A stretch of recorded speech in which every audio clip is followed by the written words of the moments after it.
Welcome to another installment of Tag Me In, where the single thread of tag goes over the good, the bad, and everything in between in the world of professional wrestling. I, of course, am the unofficially official Lit Dizzle, soon to potentially be joined by none other than the less than stealthy unicorn himself, Mr. Whatever he wants to call himself, Mr. AKA ScooterRay. And of course, ladies, the heartthrob of the IWC himself, Mr. Jaeger Bombastic, so fantastic, fashionably late enough to have you coming back. We'll be here live in effect, I promise you. But first things first, AEW was a fantastic fucking show. I don't know if I have anything bad to say about it yet. We'll see as we continue to talk about it, but as I'm thinking about it now, not necessarily. Everything about it from top to bottom was good. I love the pacing of the show. I love the fact that they are future-proofing everything. I love how there's feuds within feuds within feuds along this show. I love how they're just building up consistently over and over and over and over and over again. But with that, I know that Scoot normally covers the news in certain aspects, especially in terms of WWE side. I don't have too much to say about WWE stuff because half the time I don't really care unless it's NXT related, which even that's still somewhat tentative. But there is something that I do have to go over, and that's in terms of comments made by Jinder Mahal, basically defending WWE against the fans. In certain cases, basically stating that WWE has no problem creating new stars. And honestly, I beg to differ. And I'm just going to go by it and basically give a rundown about what he said. And I quote, "Yeah, they absolutely do. That's what we're in the business of, right?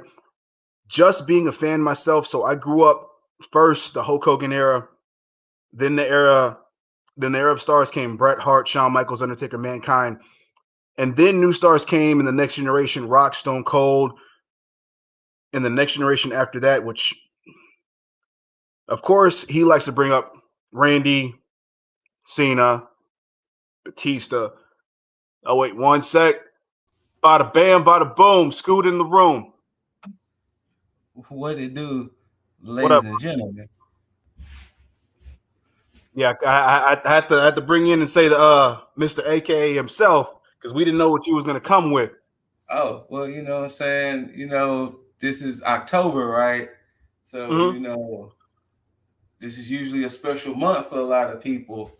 And, you know, I had to do it right for this month of October. So, you know, as you can see the name, you know what I'm saying, had to let the people know right there the creativity is shining today. So that's why I chose Dustin, you know, aka the natural. You know what I'm saying? I don't blame you. So, but see, this is the thing though. With the help of the missus, you know what I'm saying, she got me right today. So as soon as this thing worked, she got me right. So you know what I'm saying? Had to let the people know. Okay, you know I'm not mad at that. You know Tell Ash she did a good job. Yeah, you know what I'm saying? You know, as she was doing it, it was a little bit of Dustin with a little bit of Kane at the same time. You know what I'm saying? I come right for October, you know? Well, kudos to Ash for doing that. Gotta come right, you know? That's dope, man. Yeah, you know what I'm saying? Like, we literally, like, damn near just finished it. So I gotta make sure I touch nothing. You know, and you got a cut. What's up? When'd you get your haircut, man? A while ago. It's just starting to grow back in. And did I not notice it when we were at? Yeah, it was. I always wear the bandana, so you know what I'm saying. That's what it was. That's true. Yeah, that's true. Yeah, Scoot. I was taking up your job for a little bit with the scoops. No, you good. You good. But I mean, I was gonna drop this on here anyway. You covering NXT by yourself? You're stealing Scoot's gimmick? Like what's No. Because I had just like read this shit, and and it was apropos for me to just come on and talk about it. But basically, Jinder Mahal is defending WWE against the fans. Basically with the fans stating that WWE doesn't make new stars. I did briefly see this. Okay. So basically what I was just saying was that, he brought up the fact, he had Hulk Hogan during that era, had Hulk Hogan and Macho Man and all them. Then he had, the next generation with Undertaker, Mankind, Bret Hart, Shawn Michaels. Then after that, you had The Rock, Stone Cold, et cetera, et cetera. And then he goes on and he has the audacity after bringing up Randy Orton, John Cena, and Batista. He brought up the fact that now at this point in time, he said himself, Drew McIntyre, Big E, Bobby Lashley, Kofi Kingston, Roman Reigns, and Seth Rollins. And then he goes on to say that that's several champions over the past 10 years. And then there's probably more. So my thing is, if we just go down the list of the people that he stated, he said himself first and foremost, which I don't agree with because he was, for lack of a better term, before he was a champion, enhancement talent. He hadn't won any championships prior to winning the. At least I don't think he won anything prior to winning the WWE Championship. If I'm correct, I don't believe he did. He was part of 3MD. He didn't get shot. You talking about Jinder? Yeah. No, he won the U.S. title after his. Okay, so it was after. Okay. Yeah. So, but other than that, he was only world champion. So there's that. Drew McIntyre. Yeah, he was built up at a certain point, but then they dropped that whole ball, even when they had the Chosen One gimmick going on. And then he left, built himself up, and then came back. Then they pushed him. Yes. If we talk about Big E, they can possibly say that because it's under the WWE umbrella from NXT, then going onto the main roster. I'll say New Day in general. Yeah, New Day's fine, except for Kofi. Kofi was already a star before that. True. And even if we talk about him winning the championship, that's something that happened just on, a chance. It was not something that was in the cards. Nobody was planning it. So it's not like, WWE made Kofi Kingston in that regard. He was already made under that. And again, yes, it's still WWE. But as far as champion-wise, that was by happenstance. Bobby Lashley. Lashley's the same way. He left. Yeah, he left, came back, and then there was that. Roman Reigns. Roman Reigns is a situation to where they pretty much force him down everybody's throats up to a certain point. Yeah, he had no choice. And then he started to get himself over after that. Seth Rollins, he was on the indie scene a long time ago, and then he came into WWE.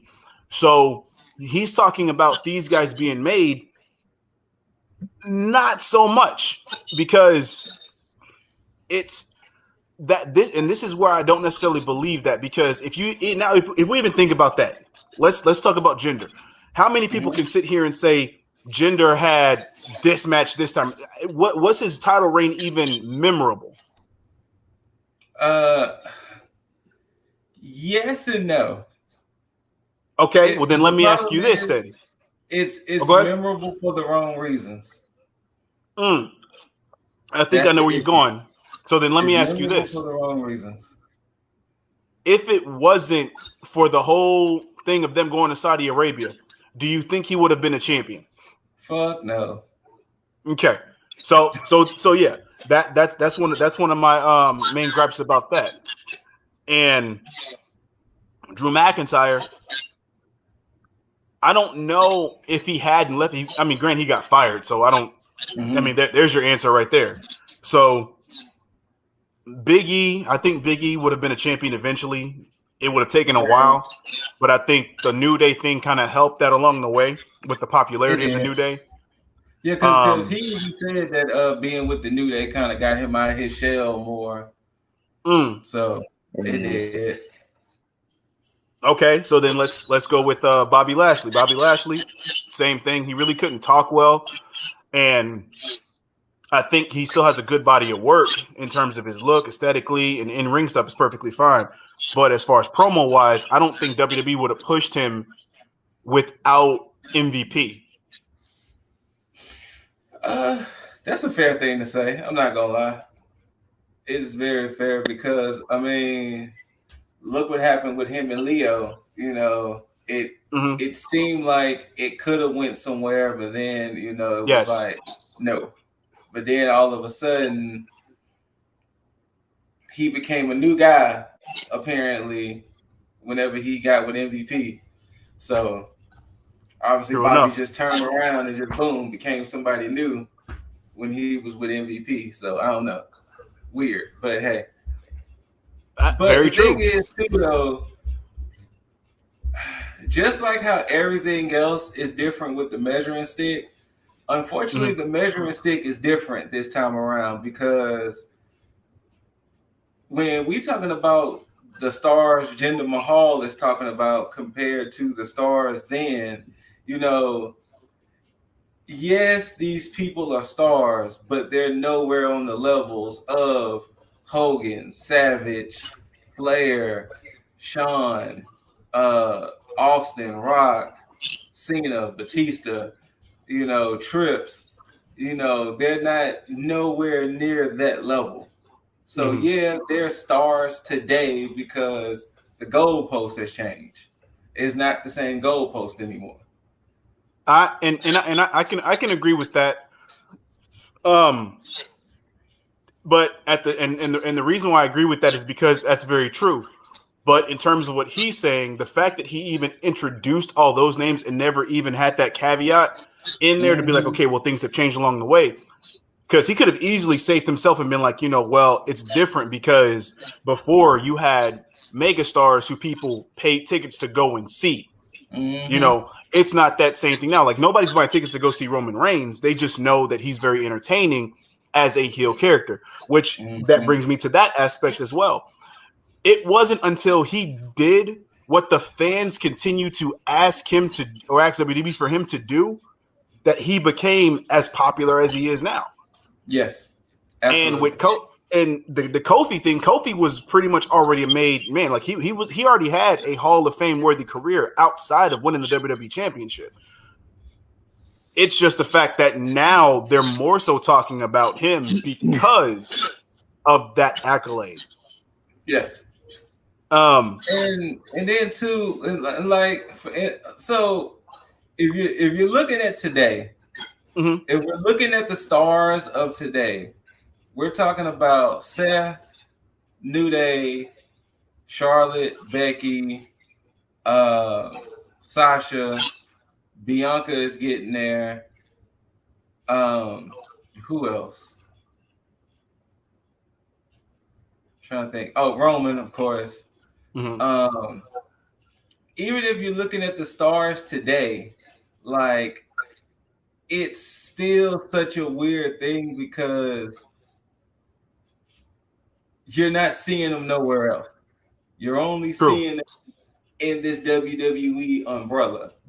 Like, they're not on Saturday Night Live or they're not in some random movie role other than Sasha being in Mandalorian and New Day being in all that. But, they're not given a chance to cross over into the mainstream because once again, Vince doesn't want another wrestler to have that type of leverage over him. But, even if looking at the stars today, like we had people like Crash Holly. Crash Holly was a star.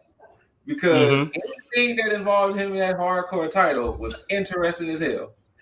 Yeah, because it was different. They tried to do it with Truth in the 24/7 title, and sometimes it worked, sometimes it didn't. But you know, then you had people like a Mankind who kind of came out of nowhere and became a star. Like, that's true. It's weird because, and I hate that I'm about to say this, the stars of today would technically kind of be the mid card, upper mid card of yesterday. Interesting. Yeah. And I hate saying it that way because I really, really respect those people so much. But if we really put it in perspective, you wasn't outshining Rock, you wasn't outshining Stone Cold, you wasn't outshining DX, you wasn't outshining Undertaker. So if you wasn't, or we can even add Kurt Angle to that. So if you wasn't one of them people, you would have had to do the utmost to stand out. True. Maybe the New Day probably could have still stood out because the tag division was still the tag division. So maybe the New Day could have stood out, just maybe. But the women would have had an uphill battle back in the day. Oh, yeah. An uphill battle. Like, it would have been, why try? You know, why try? So Jinder is right and wrong at the same time because the goalposts have shifted. It's not the same goalposts as it used to be. I mean, it's very obviously built by that design, though, that there is a bit of an agreement that WWE has made homegrown talent because everybody that they import, they go through NXT, get their shine there for a few years, and then when they get called up, they end up getting buried somewhere in the mid card. And they might sniff a title one day, and then next thing you know, they're done away with. Yeah, exactly. I mean, I think the people that have come closest to like stardom would be like maybe Kevin Owens and Sami Zayn. But like you have your Johnny Garganos, you have your Adam Coles, you have your even right now Karrion Kross. They just don't get the respect that they got in NXT. Even though they got such an amazing build in that show. Yeah, and that's one of the main problems that I have with WWE is that, and just like you said, Jaeger, how they come in, it's that whole stigma of the WWE style because what happens is they see you do something elsewhere and they want to bring you in because of what you did outside, but they bring you in and they dilute everything that they signed you for to make you work the way they want you to work and takes away everything special about what made them want you in the first place, which is fucking crazy to even think about. You know what?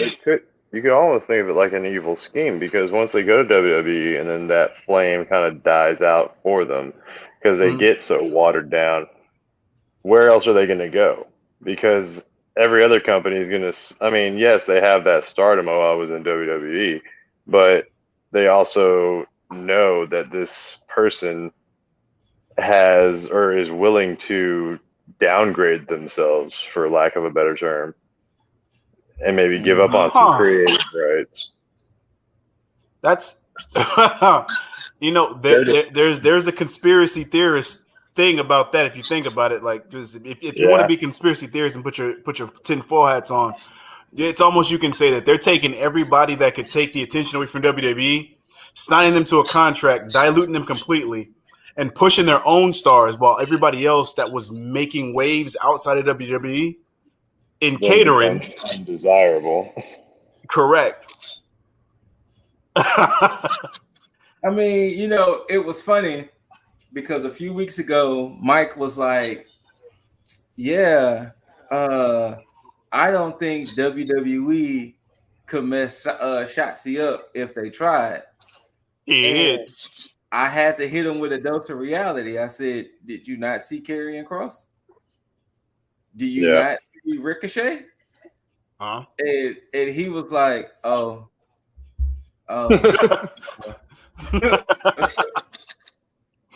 Which when we get off of this point, I'll get to the next story after we finish with the Jinder and his whole them making stars. Oh, I mean that was pretty much it. I just wanted to discuss that because I just found that interesting that he would really defend that aspect and then compare now to. He's a company, but like man. You said, yeah, of course. But where is he on the card now? Jinder, where are you on the card right now? What storyline are you in? What titles have you won since you came back? Tell me that. I'm just saying. Let that man be. I mean, I will for now. He may be perfectly happy with where he's at. Jinder, talk to me in 6 months. See where you at. Any gold, Jinder?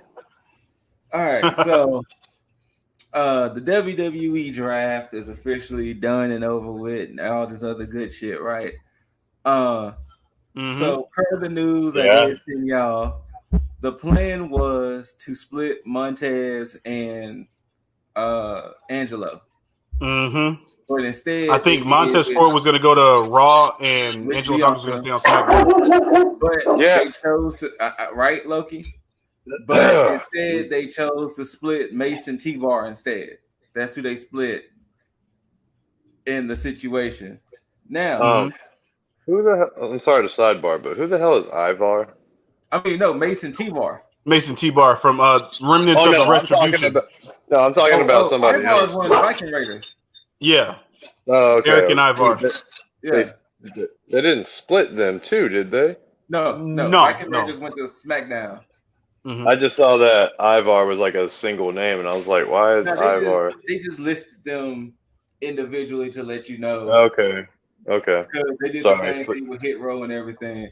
But if you look at the draft in general, they split Jinder and his team because they split Veer and Shanky. So Shanky, I think, is by himself, and Veer and Jinder are on the show together. They split Shotzi and Tegan, which they never got a shot at the tag team titles. Which is fucking stupid because they should have won. They should have won the title. Yes. Who else they split? They split some. Oh, like I said, Mason T-Bar, and there's another team I think they split too. But for the most part, I guess you can kind of say the New Day in a sense. They still separated. Which again, stupid. Yeah. So I guess the question is, does WWE hate tag teams? Or Jesus, is this part of a bigger plan to keep splitting tag teams? Well, I know you can probably argue no in some aspects, but judging by what they did with the tag divisions and how they're splitting them up, and how the women's tag division has 0 women's tag teams outside of the women's tag team champs, it's hard to argue the fact that they don't hate them. So yeah, I'm almost in the camp of they hate tag teams. Because my brother had also asked me, shouts out to Mike. He also said too, why still have tag teams? And I said, well, the problem is tag team wrestling is still synonymous with wrestling. So you don't want to be the weird company without tag team wrestling. Like you don't want to be the company that doesn't have tag teams at all. Because then they're gonna start eating you alive with, we have tag team divisions over here. Oh, we have tag team divisions over here. Oh, we're gonna throw a whole tag team tournament, So WWE has to save face. Obviously, tag teams aren't really a thing that they care. But it shows with the lack of tag teams Very much so. Because also the other weird thing is they will split a tag team and pair them with other people. Yeah, which is again another weird thing in general in that aspect, because of the fact that you spent all this time having these two together, then you're gonna split them up to pair them with separate people. Shout out to the Iconics. That's exactly what they did to them. Mm-hmm. So, which was the dumbest thing. Same thing with Heavy Machinery. But granted, in this case with Otis, this was better for him because I think this is a better role in Alpha Academy. It is. You know, because that has legs, that has longevity written all over it, and I feel they can do something with it. But in the same breath, what was wrong with having both of them in the Alpha Academy? Nothing at all. What was wrong with both members of Heavy Machinery being in the Alpha Academy and them being trained to be more serious and more focused and things like that? Nothing at all. Tucker Knight could have relished in this. Exactly. But nope. So WWE, I think they really do hate tag teams. Or at least Vince does. Because, I mean, they took Xia Li away from T.A.G. They took Ridge Holland away from Pete Dunne. Mm-hmm. So, I mean, I really hate saying this. I really do. How long is it going to be before they split up Hit Row?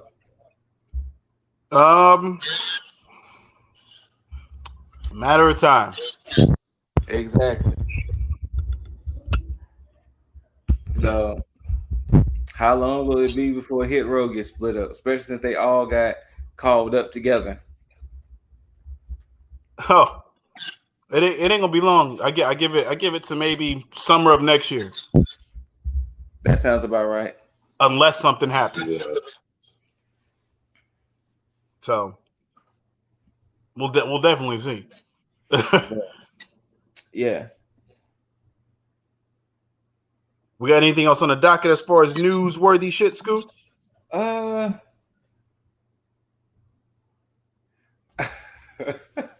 shit. So, you know, this whole ratings thing, right? Mm-hmm. This whole ratings thing has been pretty funny with, you know, who's watching what and this, that, and the third. So, according to a source that got information from NXT, they spoke to a source regarding NXT direction and what the expectations are. Mm-hmm.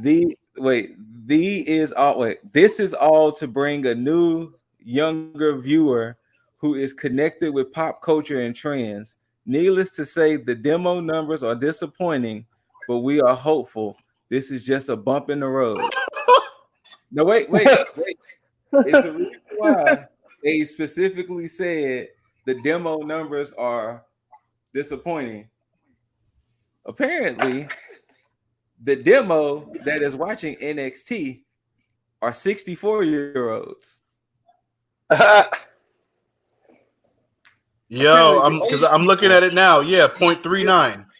Apparently, the older people are watching NXT and not the younger people. Because they got guys on NXT now talking about safe spaces and whatnot, thinking that that's going to trigger like us to watch as millennials and Gen Z. Right? Huh. Interesting. Yeah. I wonder when older people are watching though. That's kind of funny. Now, of course, it's not down considerably. It is down from the previous week. Is it? Because I think the previous week was 655,000, and the other one was and then this week's was 632,000. That's not a huge gap, but it's still a downward trend since the initial debut of NXT 2.0. Mm-hmm. Yeah. So, yeah, and again, I mean, like I said in my recap of it, it wasn't like this week's wasn't a bad show. So, I mean, they're showing progression and they can do better, but at the same time, it's just one of those situations where if you're not hitting the mark, it's going to be a slow burn to a complete downtrend. Well, the biggest issue with NXT is kind of like what I said in the September wrap up. They're just throwing so many things at you. And that's a problem. They're just throwing stuff at you. Then it's like, wait, who was that guy? Who was that girl? It's like, if it's not Toxic Attraction, it's like, wait, who is who at this moment? And they just keep throwing people. Yes. And that's the issue. But yeah, apparently the older people are watching NXT and not the young people. So I find that just like hilarious. That old people, in a sense, are watching NXT. That definitely a surprise. I never would have expected that, but I guess in this sense, because everybody else is so in tune with the independent wrestling scene, whether it be, ROH, Impact, or if you go to bigger promotions like New Japan or AEW, they're more likely to watch these shows because, again, they don't necessarily treat wrestling fans like they're fucking stupid. And, that's not really saying that WWE intentionally treats its fans like they're stupid. It's just the fact that their booking sometimes begs to differ. Mm-hmm. And that's the issue. With AEW, New Japan, they pretty much give you a straightforward ideal. Say, hey, this is what you're getting. And then there's no shame about it. WWE, they know what they're giving you. And when people call them out on this shit, they try to play stupid as if, nope, that's not what we're doing. Yeah, as if we can't see it. It's all part of a plan. Yeah. And the thing is, too, it's not only that, but like if you're a person who watches WWE and is like even kind of active, you will see that they recycle storylines quick. Yes. Uh-huh. It'll be like, wait, didn't y'all just do that on SmackDown with this person, but now you're doing it on Raw with these women? And didn't you just do this exact same thing last week almost in a sense? And it's like, okay, that's something. And the problem is it's kind of bleeding off in the NXT. And that's the issue. The WWE way is bleeding off in the NXT because, like, for instance, the whole Von Wagner situation. It's like, oh, how many times does he have to go save Kyle O'Reilly for Kyle to, quote unquote, finally trust him now? And it's like, I don't care. No. And Damon, and I hate that you're doing this, Scoot, because you're saying a bunch of trigger shit that's making me want to go off on fucking tangents. And I know everybody's here for AEW, and I know we're definitely going to get to it. I promise you. But here's the thing. Here's the thing about NXT and the main roster.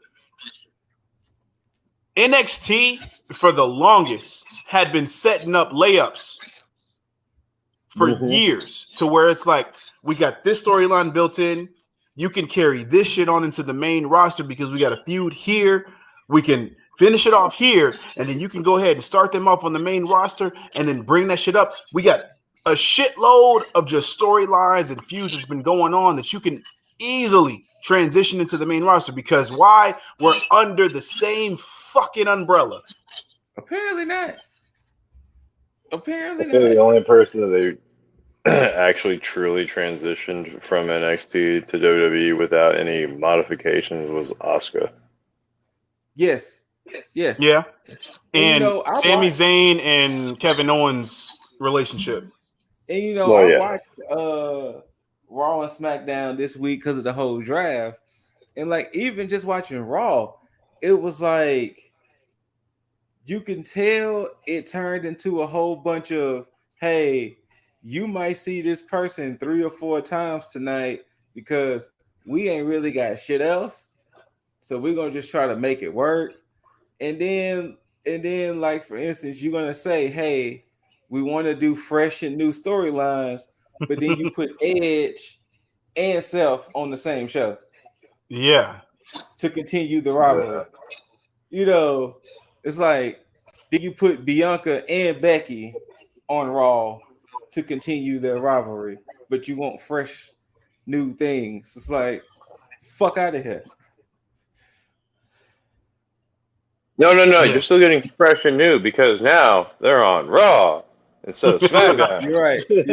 They're on Raw with their beef and not on SmackDown because apparently it's made in their head that people who watch Raw don't watch SmackDown.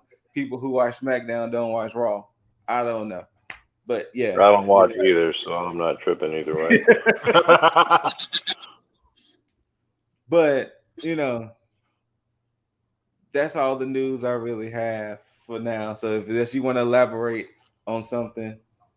No, I think I've given WWE enough time tonight. But Dynamite, like I said at the top of the show, they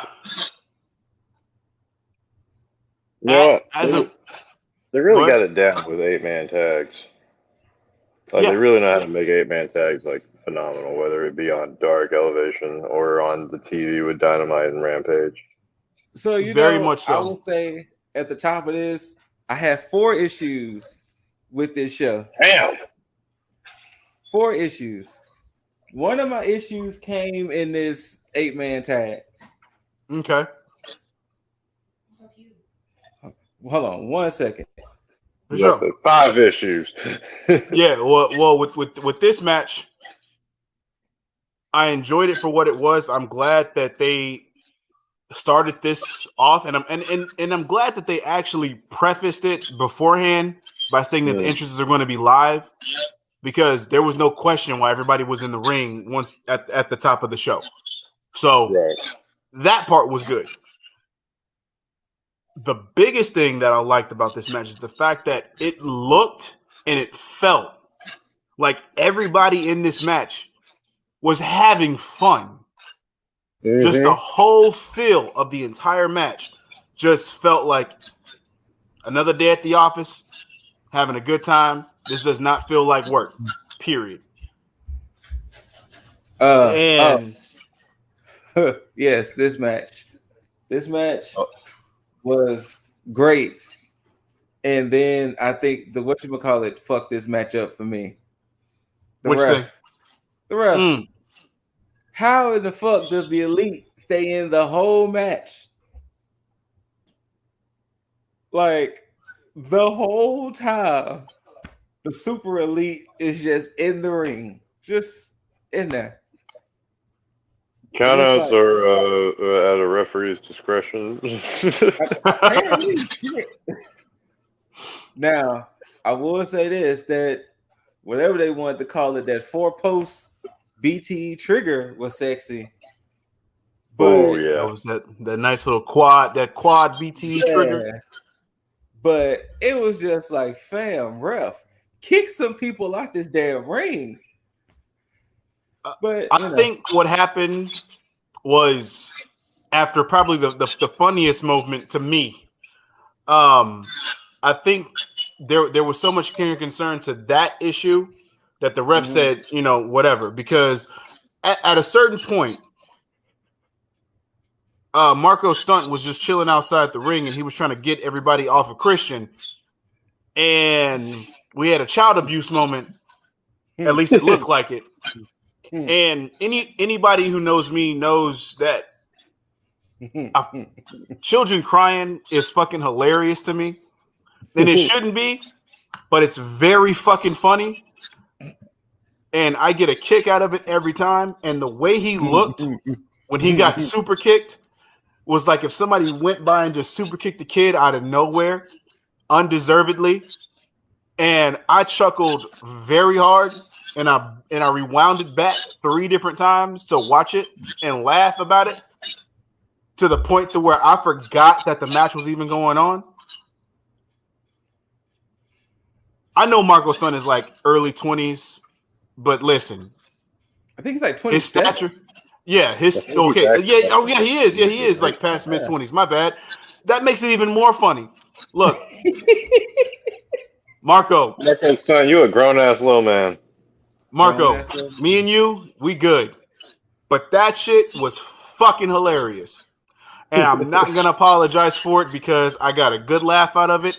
And we all know laughter is the best form of medicine. Yes. And you cured me last night of whatever ailment I could have had. So thank you. Although I will say, shout out to the Bucks for that top rope indie taker. That was They didn't get all of it, but shouts out to it. Yeah, it's all good because again, I felt like they were having fun in there, and I think when that's the case, everything comes off very different. So, yeah, completely all for it. And then it definitely showed that Luciosaurus is still mad awkward in the ring for some reason. I don't know why, but I mean, dude's like 7 feet tall, swinging his legs around. I'd be pretty awkward about that myself. But like I said, other than that, I didn't have issues with the match itself. It was just the funniest thing of like, ref, are you gonna kick any of these people out the ring? No, you're gonna just all right. Okay. They just all be in there. Okay. Although commentary did, comment they on did. that. I'll look at it like this. Another week without Don Callis. Hey man, you should look. Unless something is seriously wrong. Something is wrong. Different story. But nothing's wrong. No, man, he's suit shopping. Yeah, see, I was about to say he's getting a suit tailored, and he's waiting for the right moment. But close enough. It's the same thing. So yeah, we're here, Jaeger. Yeah, look, he's getting a new wardrobe. Scoot, he about to flex on you real hard. He about to be the new drip king. He's about to say fuck Seth Rollins and everything. He ain't taking that from Seth. Seth got the drip. I'm just saying. It's gonna be drip callus. Oh, drip callus. Drip callus. All right, y'all. Drip callus. Yep. Scoot about to go get the Glock. Scoot, don't look. Don't hate on drip callus, man. Drip King Callis, if you really want to be for real about it. He coming with these suits. Oh, so you're going to really just drive on in there, ain't you? Just, all right, y'all. This was fun. Y'all can handle the rest of this without me. DKC. DKC. See? Look, I'm gonna tell you now. I'm not even on Twitter like that because I can't stand it, even though I still plug it on here. I'm about to be on Twitter just like throwing nothing but Callis in his suits all over him. Drip King Callis all day. All day. And I'm going to tag Scoot in there just to let him know. DKC, with a Bivens smile right next to it. Gonna throw up a collage of pictures of Callis and then Malcolm Bivens like right there. No. You know what, Scoot? We'll make you feel better. We'll put Malcolm Bivens' head on top of Callis' suits. So that way he can say that he wish he could look this good. No. Don't y'all ever disrespect Bivens like that. Don't disrespect Bivens. He did it to himself a long time ago. I don't think we did anything to add on to that. Man, when you're photobombing the icon, leave him alone. Minding his own business. He's over here photobombing the Iconics like. Exactly. That is not minding your own business. Let Bivens be. Looking like that creepy Bivens uncle in the background. Diamond Mine forever. No, fuck all that. But the Elite go over with the aforementioned BTE quad trigger or the quad BTE trigger. Beautiful. And Jungle Boy was the one that took the pin, so poor him. Yeah, they got to stop letting Jungle Boy lose. Yeah, let's. That's. Yeah, like they That's actually getting to me. Like somebody else. Yeah, give us you know what? I kind of wanted to see Adam Cole versus Luciosaurus. That would have been better. You know what I mean? We might get it. Jungle Boy. Yeah. No, I'm just saying it would have been better. I mean, yeah, still can, but it would have been better for Jungle Boy overall. But like I said, I had no issues with this match other than the ref, and I even thought it was cool how they did all the entrances pre-show. So you have to go on there, IG live to watch the entrances. So I thought that was a cool little touch because they had so much going on that show that they really didn't want to take 10 minutes away from the show just on entrances. Crazy. But they know, again, they understand what they have to do. They know their pacing and everything. And I think they're trying to get better on these commercials, even though they kind of falter on them a little bit of the show. But, we'll get to that. I like how they constantly remind us that they are a 90-second commercial break. Right. Hey, look, they're trying to keep you in your seat. Yeah. Make sure I can do a lot in 90 seconds, man. That's true. Yeah. Make sure you don't flip the channels. We had CM Punk obviously come out again for yet another promo and still talking about how he hopes that everybody's not getting tired of it, or he's surprised that nobody's getting tired of it, which again is still alluding to I'm going to build everything up, get your hopes all high so I can break you all down with my heel turn. And I'm letting you know this now. It might be some foreshadowing with this CM Punk situation. Oh, explain that shit. Please. We'll get there later. Uh-oh. Oh, no, he left. Oh, no. Oh, no, he got so excited he left. He didn't want to see it too soon, man. I guess so. But I think Daniel Garcia and CM Punk is going to be a pretty solid match, to be honest with you. Yeah. Yeah. I was actually surprised that Garcia didn't come out and kind of stare down Punk or, jump him from behind when he got to the ramp or anything. But I think it's going to be a pretty solid match. Like, I have no issues with these two going at it. I'm happy about it, but I'm surprised that there's not more Team Taz drama. Well, that's because I guess they went back to the whole Brian Cage shit, which I guess we'll talk about later. But yeah, I guess we'll get back to that because I'm so sick and tired of that feud. Like, yeah, I don't see why it's still Brian. Let it go. Like, move on, okay. sir. It's okay. You lost the family left title. It's fine. Right. Like, let it go.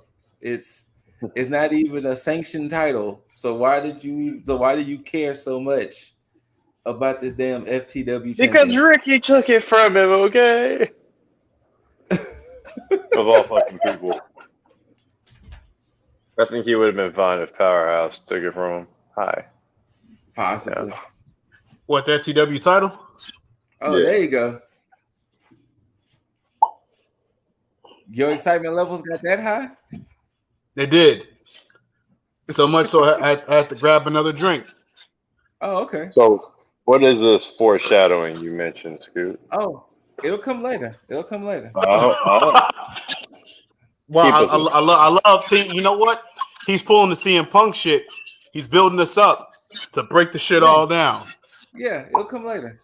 All right. That's interesting. That's Jericho's thing. Breaking down walls. That's the other issue I had with this show.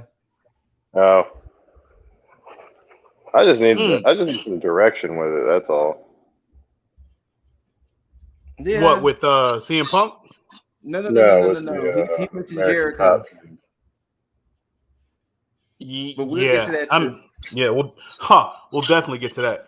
But CM Punk basically, I mean, like you see in the fucking graphic there, he called out Daniel Garcia.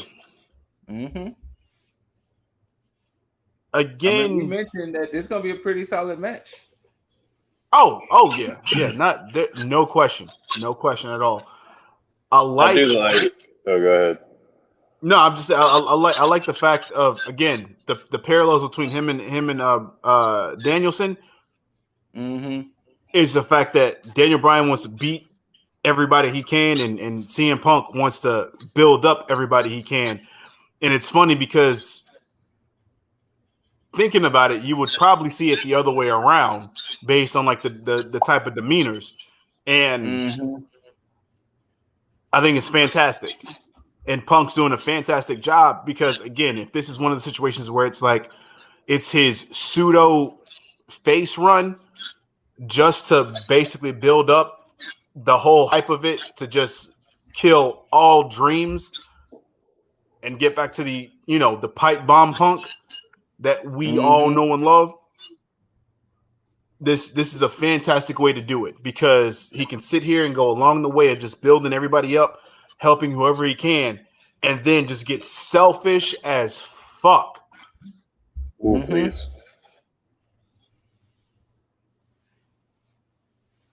Go ahead, Jaeger, my bad. Oh, no, I'm just liking the fact that while he's doing this face turn, while he's running this face game, I guess, he's challenging all the young stars, too. He's not, and it's that heel turn's probably going to come whenever one of these youngsters eventually beats him. So you think he's actually going to get beat by one of them? I mean, I think there's going to be maybe a surprise roll up. I think there's going to be something, but I think he's going to go through like more than a few of these younger stars, and then probably end up losing to one of them, and then that's when he's probably going to pull the trigger and turn. I wonder who though. I mean, there is somebody who it could be. Who is that? Well, I'll give it out of two people. Okay. The surprise would be Dante Martin, but shit, I was thinking of Dante Martin too. Because they're doing such a good job with building him up. But if we're thinking about the pillars of AEW for the future, this may be Jungle Boy, like his resurgence, because we talked about how he's been losing and taking all these L's the whole time. Because again, I was thinking that he was going to be the one to take the title off of Miro. Clearly, the surprise came in Sammy G, which we'll get to him later on as well. But Jungle Boy could be that potential person that does that. So, but I don't know. We gotta make sure Dante Martin lives. I got a theory about this too. Oh, really?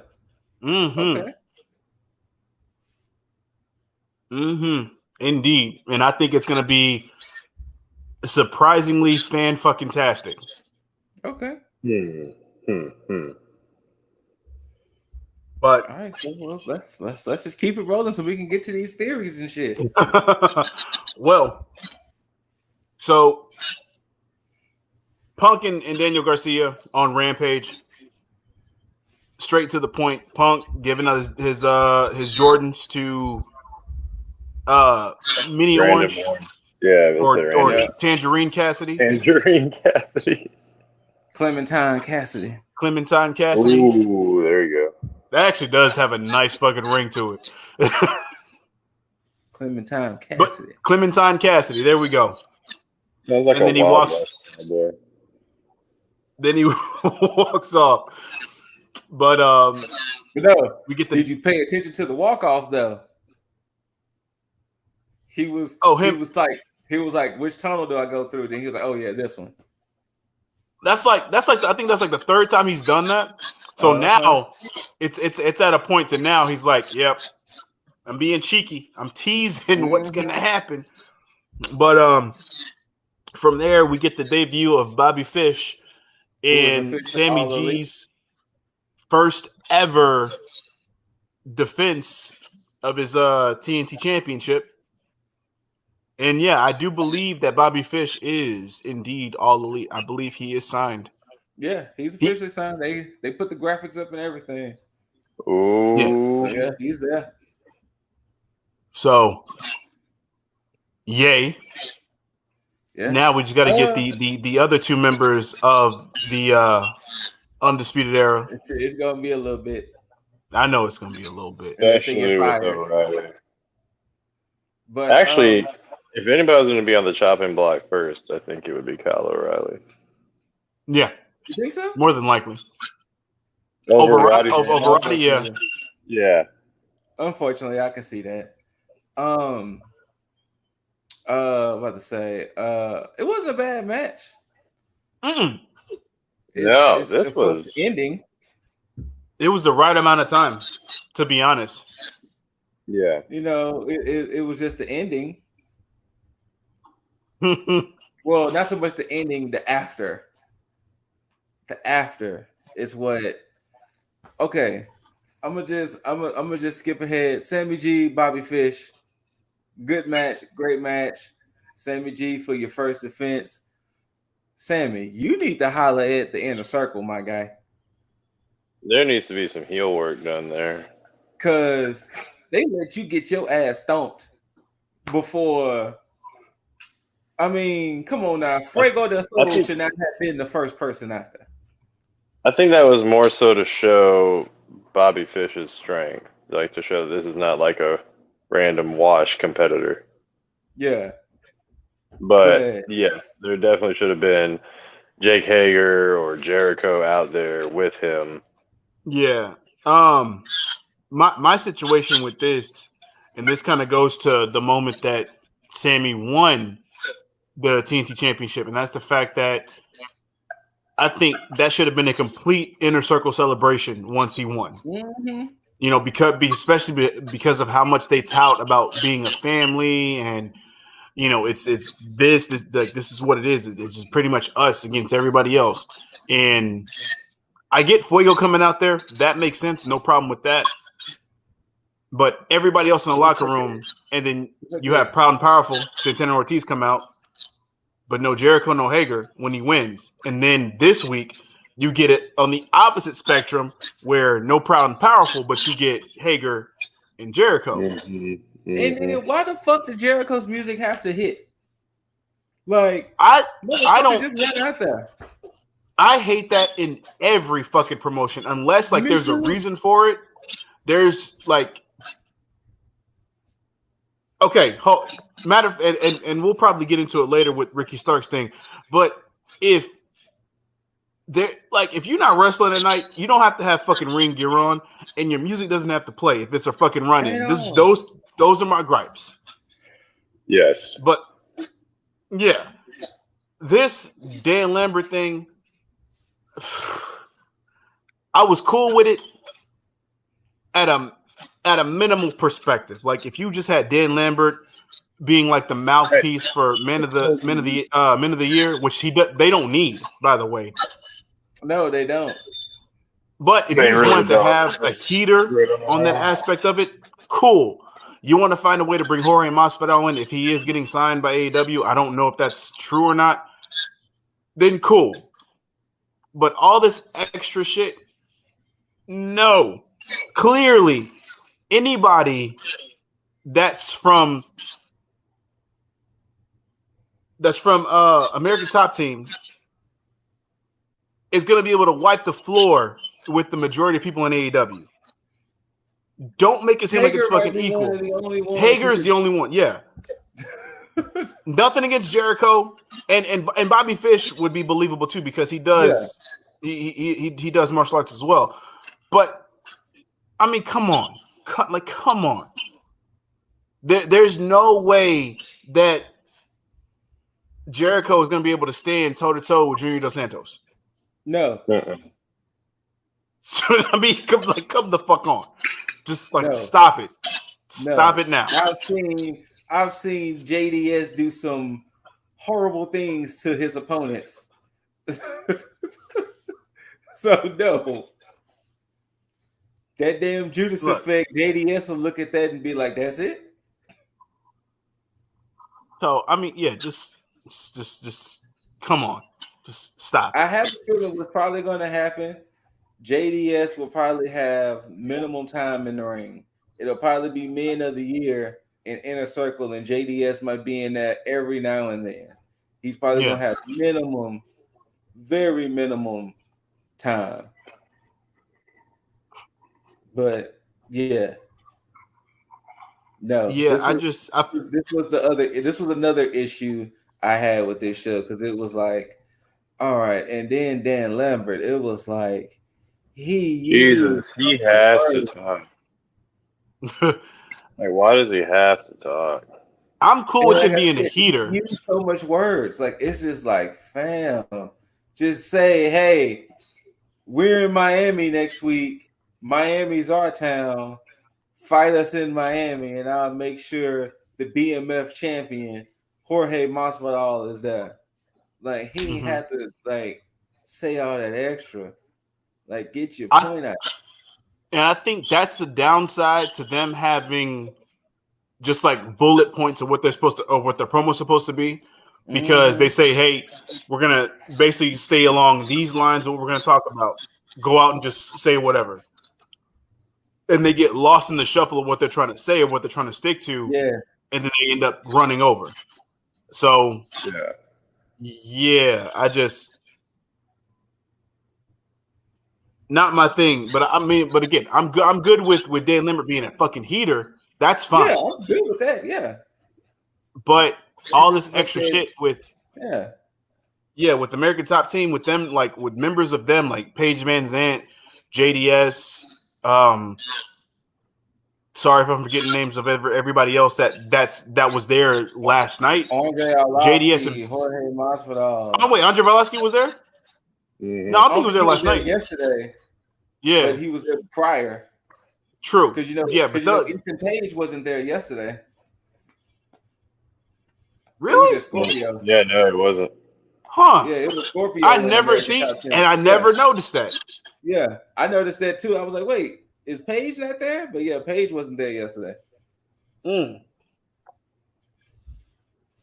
Yeah, this is one of the missable things. I mean, granted, again, I'm still like, fantastic fucking show, but this was something that was missable as far as the segment, because the match was fine, but the end segment was like,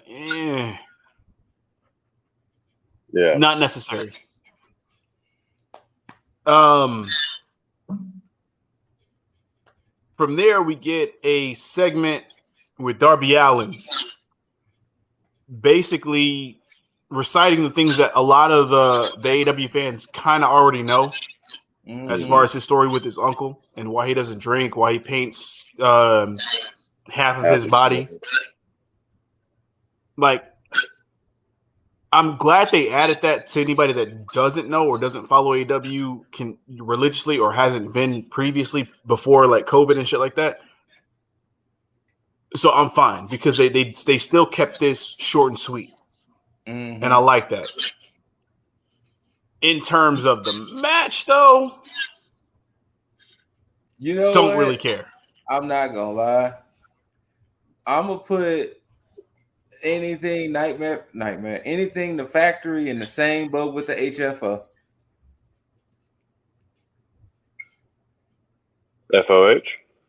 FOH.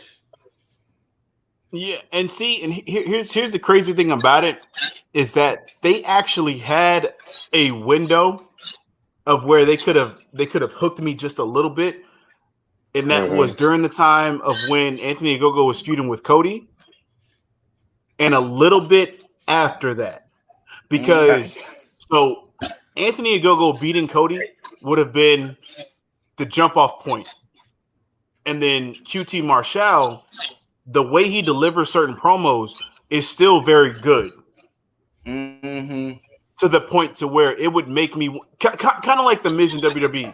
Like, you don't you know that he's not at the top tier of in-ring performers, but he's fantastic on the mic. QT Marshall, good on the mic, not the best, but still good.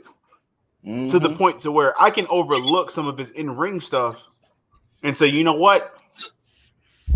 I'll still support him regardless in this aspect. But they missed the mark on a lot of things to where I'm like, I just don't care about this shit. Well, I mean, not to keep harping on it more, but one of the things they missed out on was he could have still kept bringing people in. You know, just Solo, Camarado, and Go-Go's not even. He's been MIA since. Yeah, I don't know why. But you know, just Solo and Camarado. It's like, fam, like you could have been still bringing in people. Like you could have had a stable. Yeah.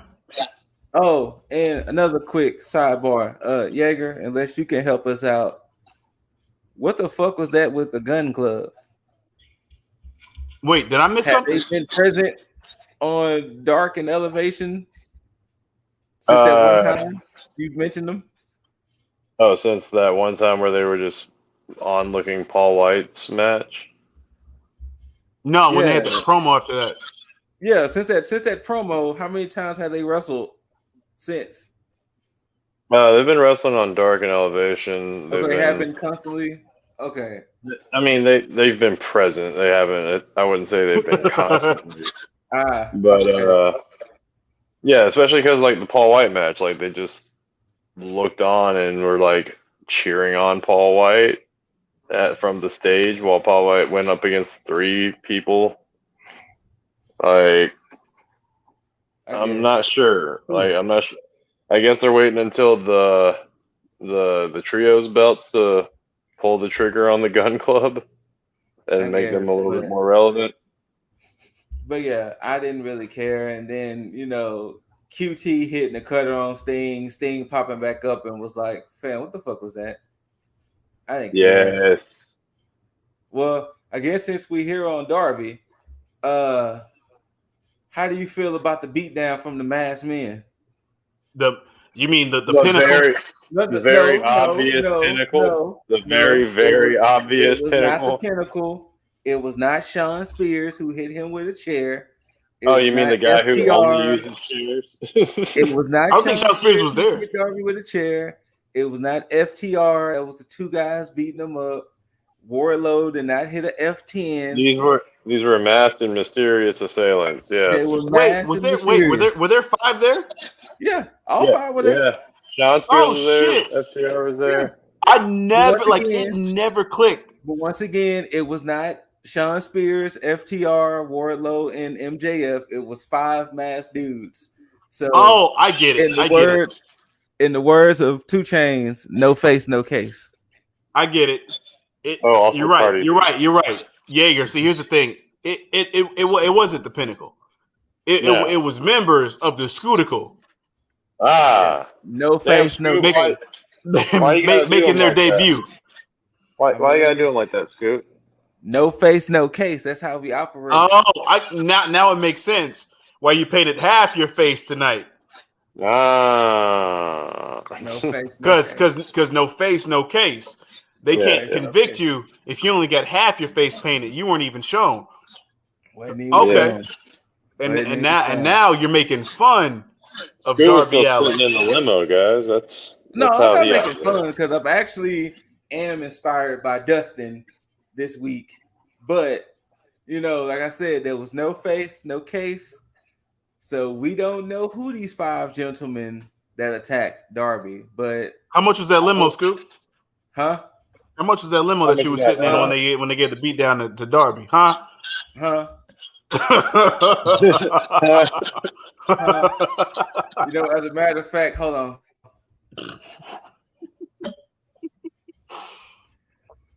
No face, no case. Okay. Oh, goddamn it. No face, no case. I am glad that we are talking about this because this kind of piggybacks off of what we talked about earlier about the whole Jinder and New Stars thing. Because if we think back to like the Attitude Era where we had Trips, Rock, Austin. During that time, before they were in the supreme main event picture, you had these guys feuding with each other, Rock with Trips and Rock with Austin. And then it would transition to the main event where these guys were feuding with each other. I feel like they're doing that same thing right now between Darby and MJF. Like we already know that's going to be MJF and Jungle Boy at some point in time. Mm-hmm. But you have Sammy Guevara off right now in the top mid card scene.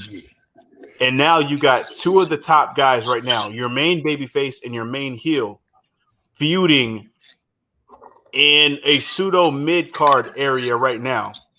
And basically getting the Pinnacle involved with Darby, which is probably going to spawn on to what's going to happen with Mox and Kingston at a certain point, and getting them involved with which I think is fantastic. Which you get the three brothers and Papa Sting against the Pinnacle. I mean, it makes sense because Darby can't handle Darby can't handle these five masked men by himself. You know, these random assistants, as they're called. I didn't know Retribution came to AEW. They did. they did. Oh, trust me, they didn't. Yeah. All I'm saying is, don't think Darby can do this alone. He's gonna need help from his two big bros and Papa Sting. Mm-hmm. Sting.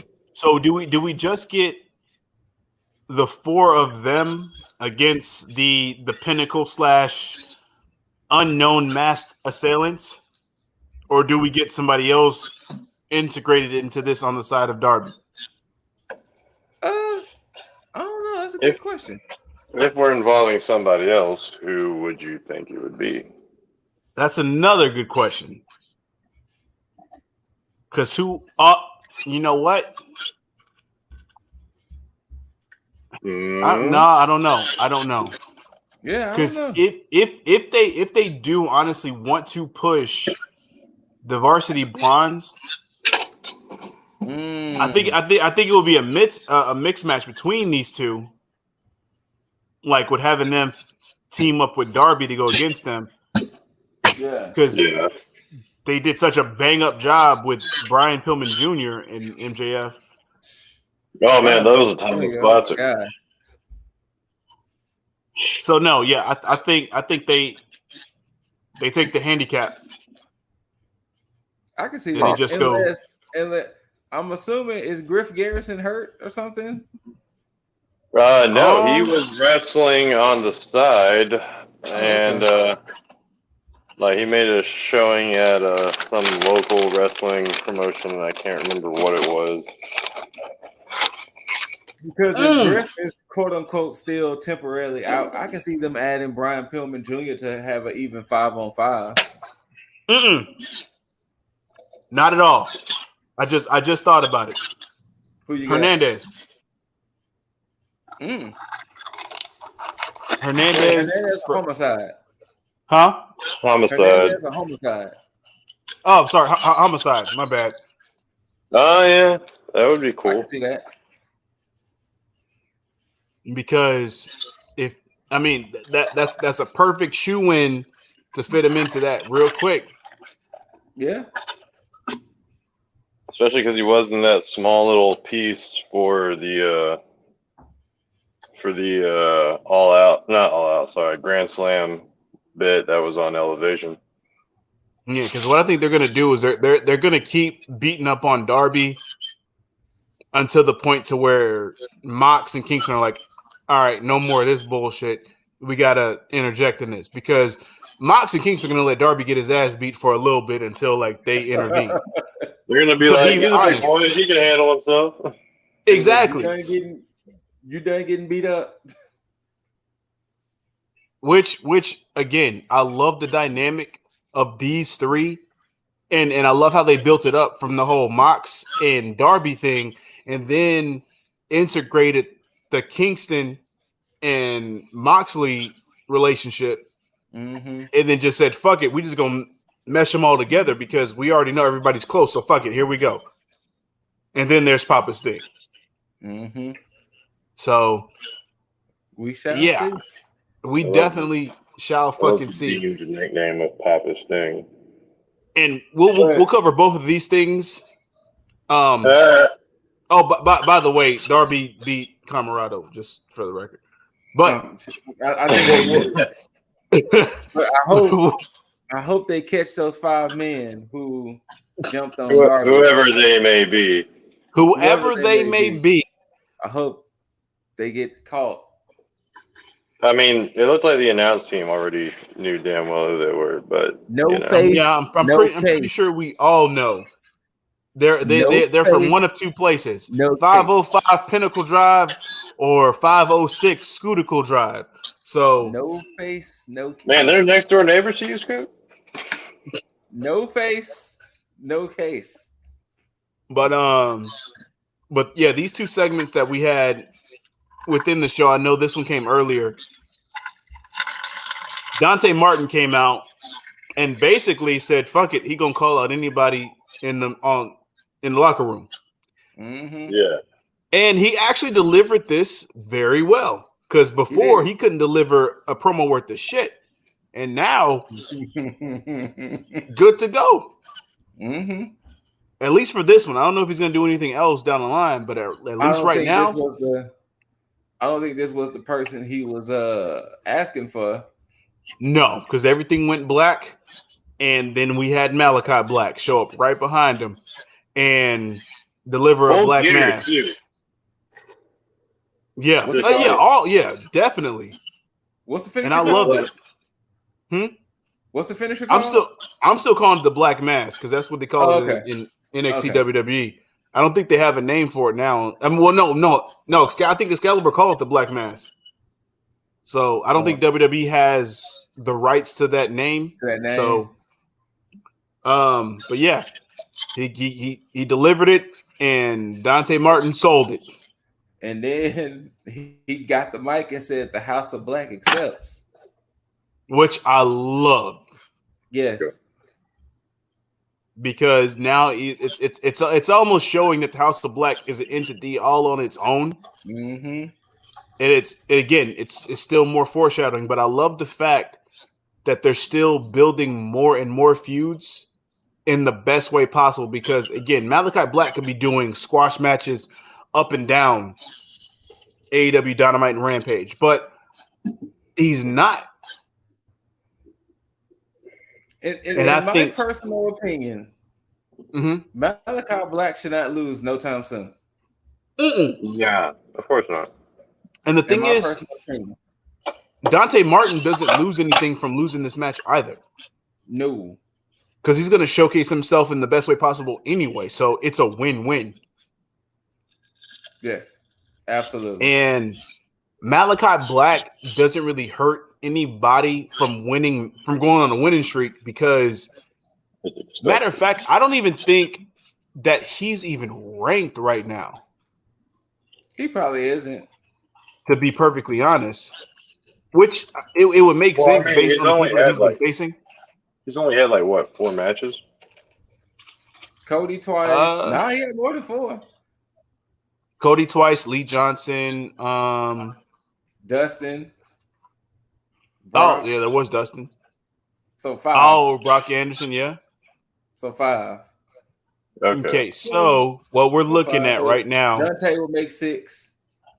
Rankings wise, for the men's, both TNT and AEW World Championship, Orange Cassidy at 1, surprising. Moxley at 2. Oh, it's not updated. Never mind. Lance Archer at 3. Miro at 4. Christian Cage at 5. Miro at 4. How is he 5? Because his only loss is to Kenny Omega. Exactly. Yeah, that's true. Be back of the line. Oh yeah. Well, I mean, in a way he should be, but they really are this is weird too. Same thing should be said about Miro then, since he just lost his belt. Miro's at 2 and he's at 13-1. But the crazy thing, Orange really only lost 1 time? That triple threat match. Huh. I think they're only counting Orange's singles action for that. Ah, okay. Yeah. Mox is at 13-2, and Archer is at 24-3. Fuck shit. Because he's racking up those W's in Dark and Elevation. Dude, every week he would come out in some new fashion of either throwing his opponent out of the freaking entrance ring. I'm sorry, the entrance tube, whatever you want to call it. or carrying them out there, or just some kind of way of just like completely dominating them. True enough. But all right. So yeah. Malachi Black will eventually get his comeuppance, and he'll be able to contend for one of these fucking titles eventually. Yeah. One thing I do wish that they would do, and I understand why they don't, because it would kind of muddle everything else, is I wish that they would show like a full, like maybe like 20 people in the rankings. Top 20. Yeah, to kind of show like who's going to come up next or something like that. But yeah, I get why they don't, because it actually makes sense to kind of keep everything else elusive in a way. Well, hell, he told top 10. Yeah, even that. The next 5 up would have been perfectly fine. But I'm not mad at this list though, because I mean you could again, because the TNT Championship and the World Championship share the same ranking system. You can slot Orange in the TNT Championship title and have a dream match between him and Sammy. So and Miro can easily shoot into the World Championship picture once somebody of the cowboy variety wins, but we'll get to that later. But yeah, Dante Martin got laid out, Malachi Black stands tall and then leaves. Then we have a segment with armed Anderson. Armed Anderson.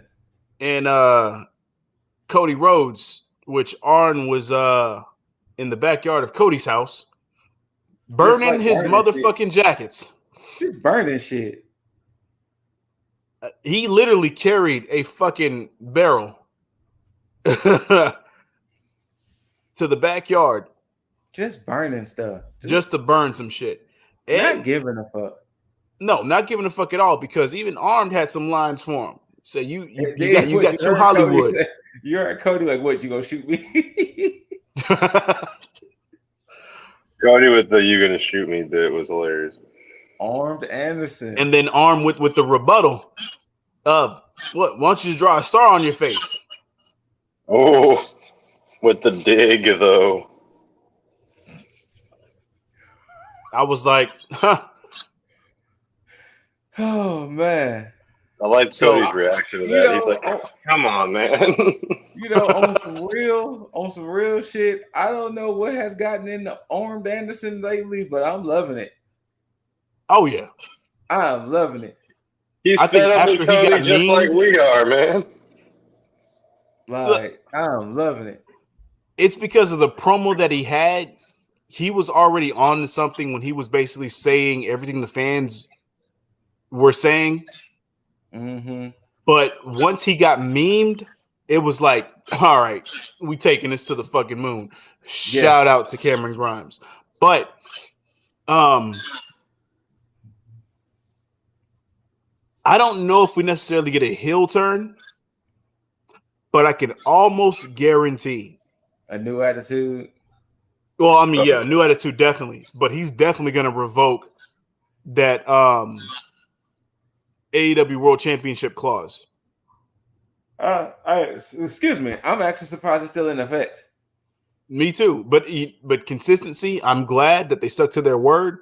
But yeah, it's time, because I think he's either going to turn heel and do it, or he's going to be a face / tweener and just be selfish and say fuck it. Which I think that might be the way he can still kind of keep his word on the whole heel turn thing, where he says, I'd retire before I turn heel. Cool. Don't have to turn heel. But if you just say fuck everybody, you're not really being a heel. You're just focused on yourself. Just looking out for yourself, yeah. And you're showing your daughter that you need to stand up for yourself, and you can only do it for yourself, which I think that might be the route that he goes, because that's your loophole. So yeah. So I guess we get more of a t-shirt Cody and less of a suit Cody down the line. So we'll see. With the ripped sleeves. With the ripped sleeves. Or the cut off sleeves, whatever he does. But yeah, shout out to Arn for even saying like, you forgot about us. Mm-hmm. So which is weird because then if you watch Roads to the Top after that, you see clearly that that's not the case at all. But not the case at all. Yes, I've been watching Roads to the Top. Yeah, I watched it. It's AEW's fault. Yeah, it comes on right after, so it's like ain't shit else on TV. And then there's that commercial break that they make you stick around for. Commercial break. We'll get to that later too. But I forgot about the interview with Sammy on the commercial. Oh, not Sammy, but yeah, we'll get into that. But after that, we get at some point in the night we got an official announcement that everybody kind of already knew what was going to happen. This shit was hilarious to me. Oh yeah, why? Why is the TBS women's title bigger than the AEW women's title? Damn. You know what's funny is that as we were watching that, Britt once because clearly they revealed the TBS championship for the women's division. Britt was like, "That looks better than the women's championship." I was like, "Why is the belt bigger?" That's the first thing I saw. That's the first thing I honed in. I was like, "The belt is bigger than the AEW women's championship." Because now the Rose is going to win it at some point, and it won't look stupid. You know what? As you said that, I can see it. Mm-hmm. I can see some of the bigger, muscular or bigger competitors winning it. Like I can see the Statlanders, the Nylas, the Jades, people like that winning it. So that way, like you said, it's already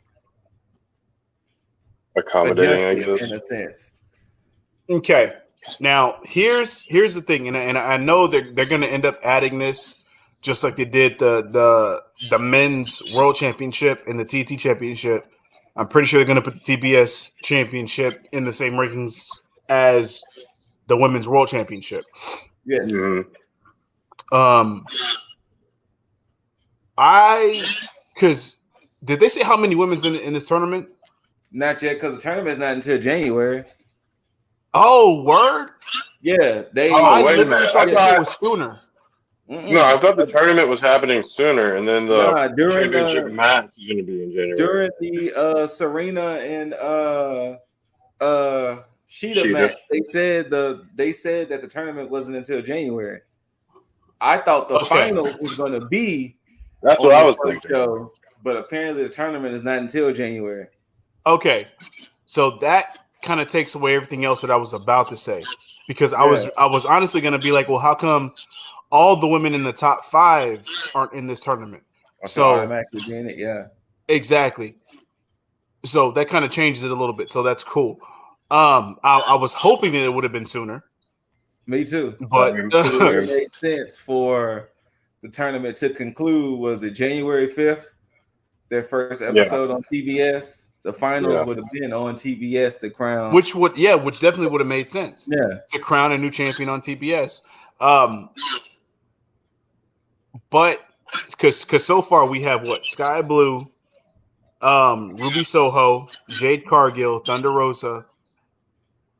Wait, was that it? In that promo, yeah. Okay. Really?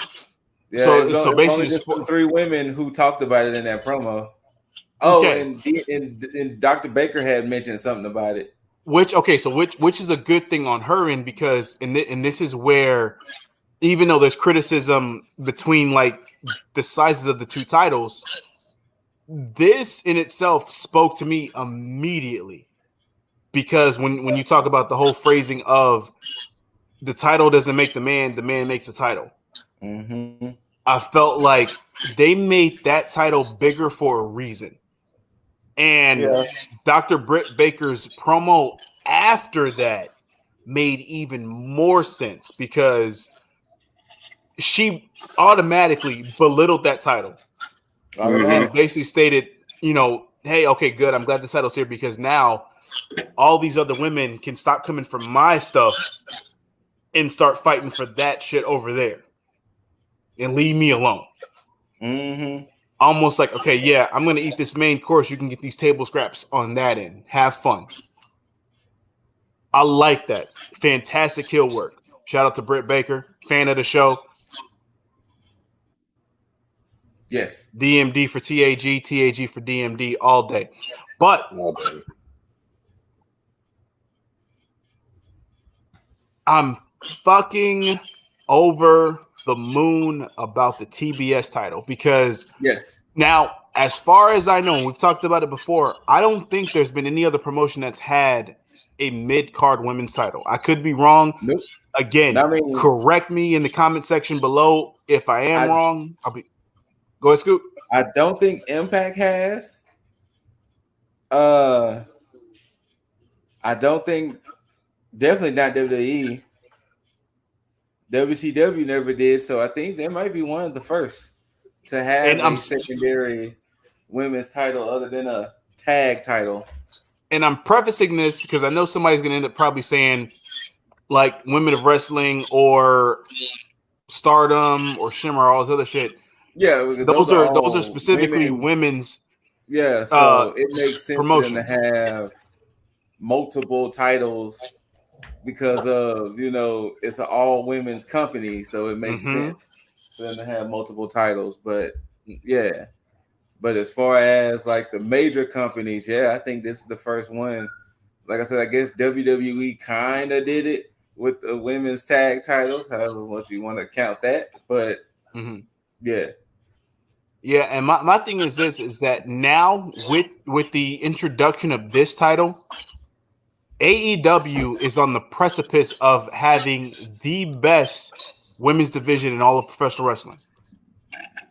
To be perfectly honest. Because if you give the women a workhorse title, you can bet your ass they're going to be putting on match after match after match. And I segue that into the Sheeta and Serena Deeb match. AKA match of the night. I agree. Because, the whole time it was like, Sheeta's going to get her 50th win. If she wins, they had the trophy sitting out there. And these women were out there dueling. Dueling. And beautiful. It was amazing. It was amazing. Because the thing is, once again, if I was a betting man, I would have lost money. Because I knew Sheeta was I'm like, they about to give her 50th win, whatever. So it was like, no matter what Serena was doing, Sheeta was going to find a way. But the woman of 1,000 hoes had an answer for everything. You want to know why they did that shit? Because professional wrestling over the years has conditioned us to think that way when they put something in the ether. To be like, okay, she's about to do this. But I love how they did that. The same way they did Serena Deeb versus Riho. Yes. They are finding ways to build people up without diminishing the person that they beat. Which is why this women's division is fucking fantastic as of late. And Serena Deeb, if you thought she didn't deserve that NWA Women's Championship before, right? Just wait. Hey, but did y'all smell that in that match though? Like, did y'all smell something within that Serena and Sheeta match? What we talking about, Scoop? You didn't get a whiff of a reunion of CM Punk and Serena Deeb? Oh, you mean in terms of a straight edge society variety? Because this is the foreshadowing I was alluding to. Serena has already shown her aggressive side. CM Punk is going to at some point, and why not reunite CM Punk and Serena Deeb again? Once more. You're right, Scoop, because it's funny because I remember a certain person saying that we could potentially get an AEW version of the Straight Edge Society. Mm-hmm. I remember because it was me that said that shit. Mm-hmm. And I agree with you. And I think that it will be fucking fantastic. Mm-hmm. Now, if in fact we are fantasy booking, who's some other members that could potentially join? Could we get a Darby Allin heel turn? Well, I'll say this. The Dark Order seems to be fine. Mm-hmm. You know, a Darby or Allin heel turn would be pretty interesting. He could be like, you know what, Sting? Fuck out of here, old man. I'm getting tired of you. Ooh, Darby Allin turned on Sting saying, "You have done nothing but weigh me down." You know what? To be honest with you, Punk Darby and Deeb would be enough. Mm. It doesn't even have to be a big group. Them three could just be the new SES. I mean, that's technically how it was before. And they don't have to do all the dumbass head shaving. Like, please don't do that. No. Like, Matter of fact, you won't even look. Darby, in a way, could be a face for life. To be perfectly honest, but I mean, we pretty much have the inception of SES in AEW right now. Because we still have Festus, aka Doc Gallows. Oh shit, Gallows is still there. So if we get Punk, Deeb, and the Good Brothers after the Elite implodes eventually. Huh. I forgot Gallows is still on and off there. Because again, Anderson is a consolation prize with Gallows at this point. Yeah, because they can't have Joey Mercury. So yeah, exactly. So with Machine Gun, we pretty much have SCS in AEW. Yeah, we do. Officially, unofficially. Yeah, we do. Oh, because look, we can say that him and Anderson have been partying, drinking, all this other shit. You talk about Anderson's like marital problems with him having all this shit going on because they're not cheating enough, guys. He's not. Yeah, exactly. You know, I'm just saying. Fella, okay. It's look. It's and the funny thing is that there's nobody connecting the dots right now because you have Doc Gallows over there in the Elite. You have Serena Deeb doing her own shit. You have Punk doing his whole face turn shit. And nobody's doing the whole, we have all the members here for the most part. And the fact that she broke the trophy, though, like she was like, fuck you in. I know. Broke it over Sheeta.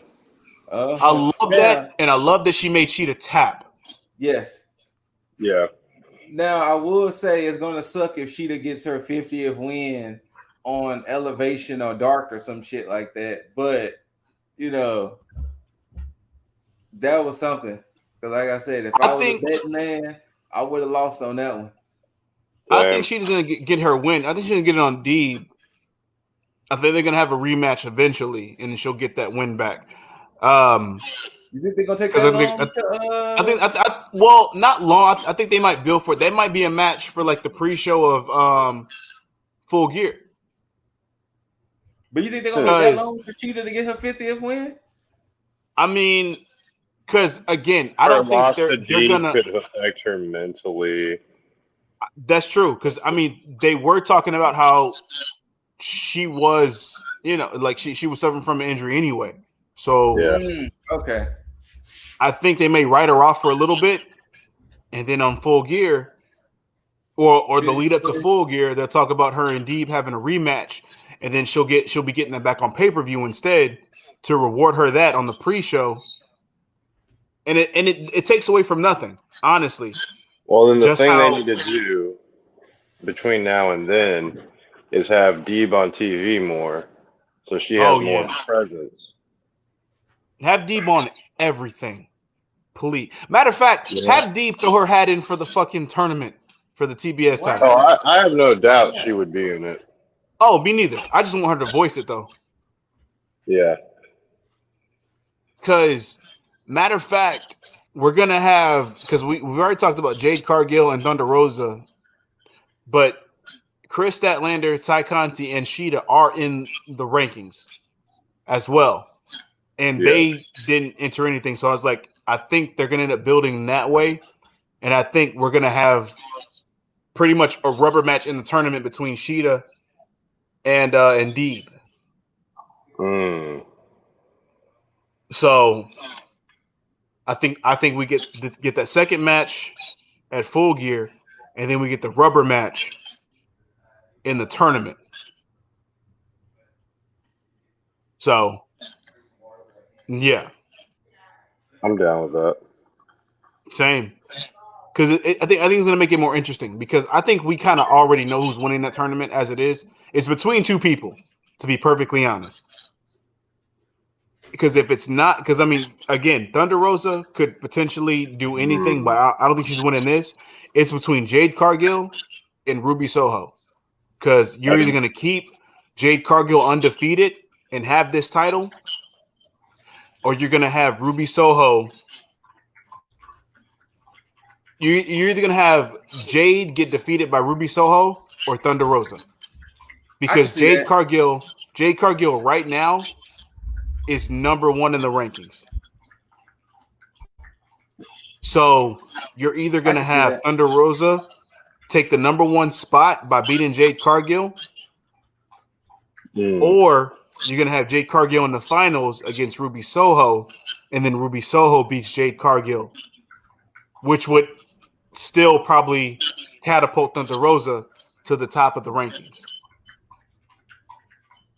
So, because there's no way in hell I see Jade Cargill and Britt Baker going against each other at all. Their personalities are too similar. Yeah, so you might be right on that one. And Jade Cargill kind of foreshadowed her potentially winning the TBS title, which her saying that bitch show. That was. I thought that was like amazing that she was able to already flip that. It took me a while to kind of click, and I was like, oh wait, oh shit, that's right, that's TBS. TBS, yeah.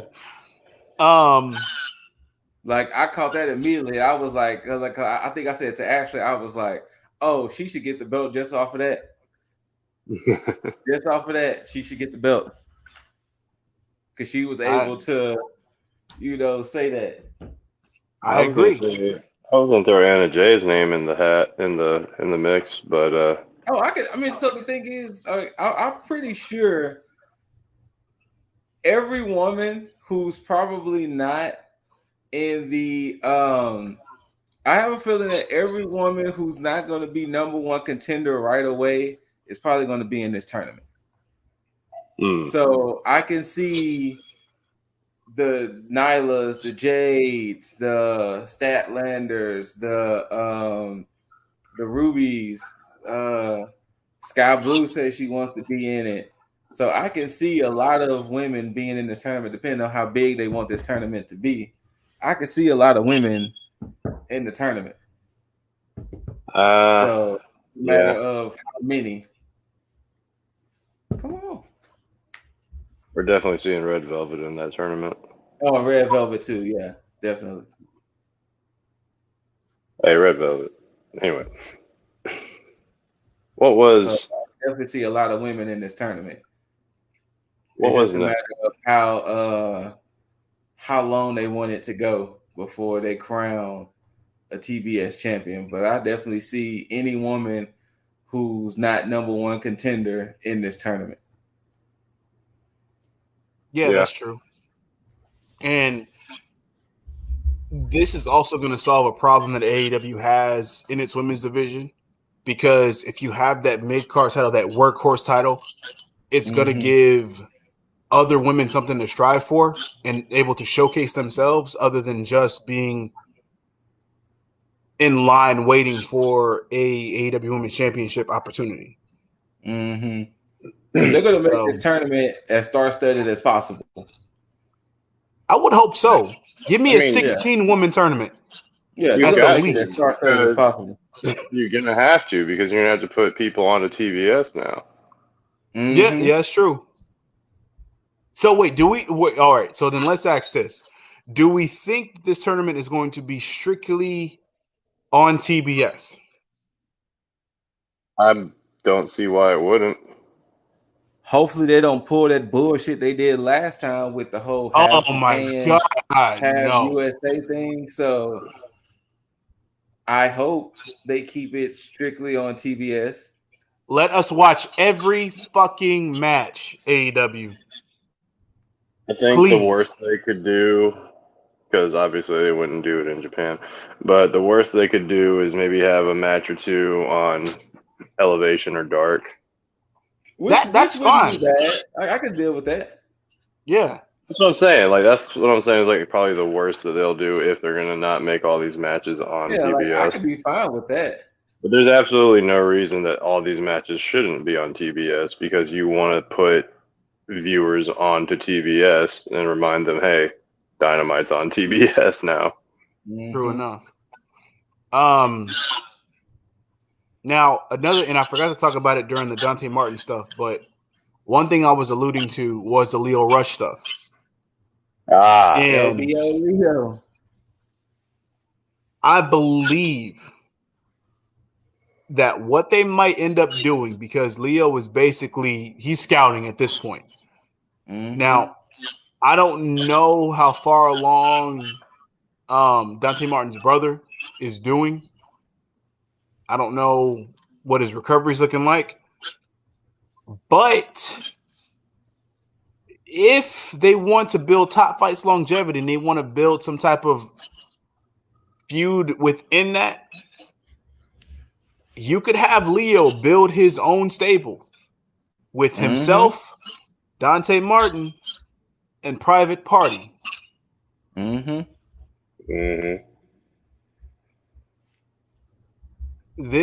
look, and not for them to compete with NXT, WWE, whatever, but this could be their pseudo answer to Hit Row, Hurt Business, New Day, if done right. Because the in-ring stuff is there. And with Leo Rush on the mic, no problem whatsoever. So, but they would have to do it in a way to where they do things in AEW and outside of AEW. So, but we'll have to see. But that's my theory, that we may potentially get a stable with those four men. Now, the Acclaimed, and rightfully so. Thank you, Tony Khan, for fixing this shit. The Acclaimed, I really want them to win those belts so bad. They are number one in the rankings in the tag division.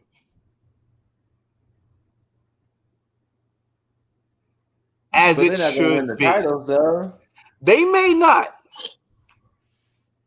They may not, and I don't expect them to.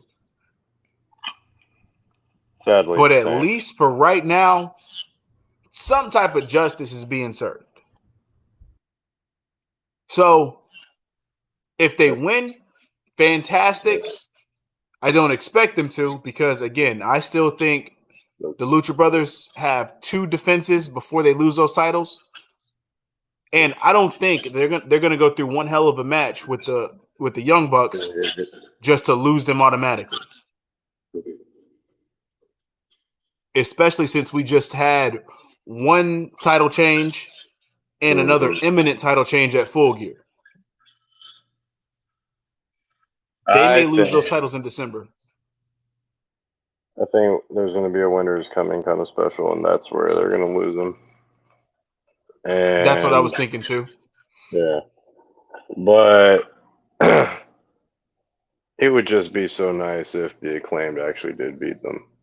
It would be. But I think that win is designated for Proud and Powerful, which is why I do believe they haven't been showcased on TV since they beat FTR. Mm. So, yeah, I think they're trying to do the out of sight, out of mind thing. So that way, when it does pop up, because they're not even in the rankings right now. Because right now we have the Acclaim, Bucks, Jurassic Express, FTR, and surprisingly Private Party in the top 5. Mm. Which, in crazy enough, Lucha Brothers have not lost a match together. They're 12-0. Wait, what? No, they lost to the Bucks. No, not most recently, but no. Phoenix and Pac lost against the Bucks. You're right. But Penta and Phoenix haven't lost against anybody, which is crazy because that's not even something that pops up. Huh. They're at this point, they're the only undefeated tag team. That's just surprising. Really? Nobody has ever beat the Lucha Bros? Yeah? Huh. Really? Maybe in 2021. Hold on. You might. Because they might be doing that whole 2020 shit. But that means they would have to have had 20 matches this whole year, right? I think so. Shit, you have a point there too. Huh. Maybe they took an L in 2020 or a few L's in 2020. Because remember that win-loss record renews every year. But have they had that many matches together this year though? They've apparently had 12. Yeah, I can see that.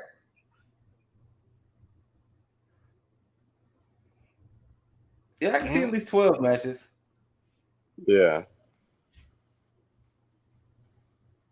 Okay, hold on. Let's see. So, damn, they had a lot of matches. Oh, because they were wrestling in AAA as well. Mm-hmm. All right, so far, how it's looking. Let's see, 2021. AEW needs to show the win-loss record per year as well. Yes. They really should. Because we're looking at, let's see, 1.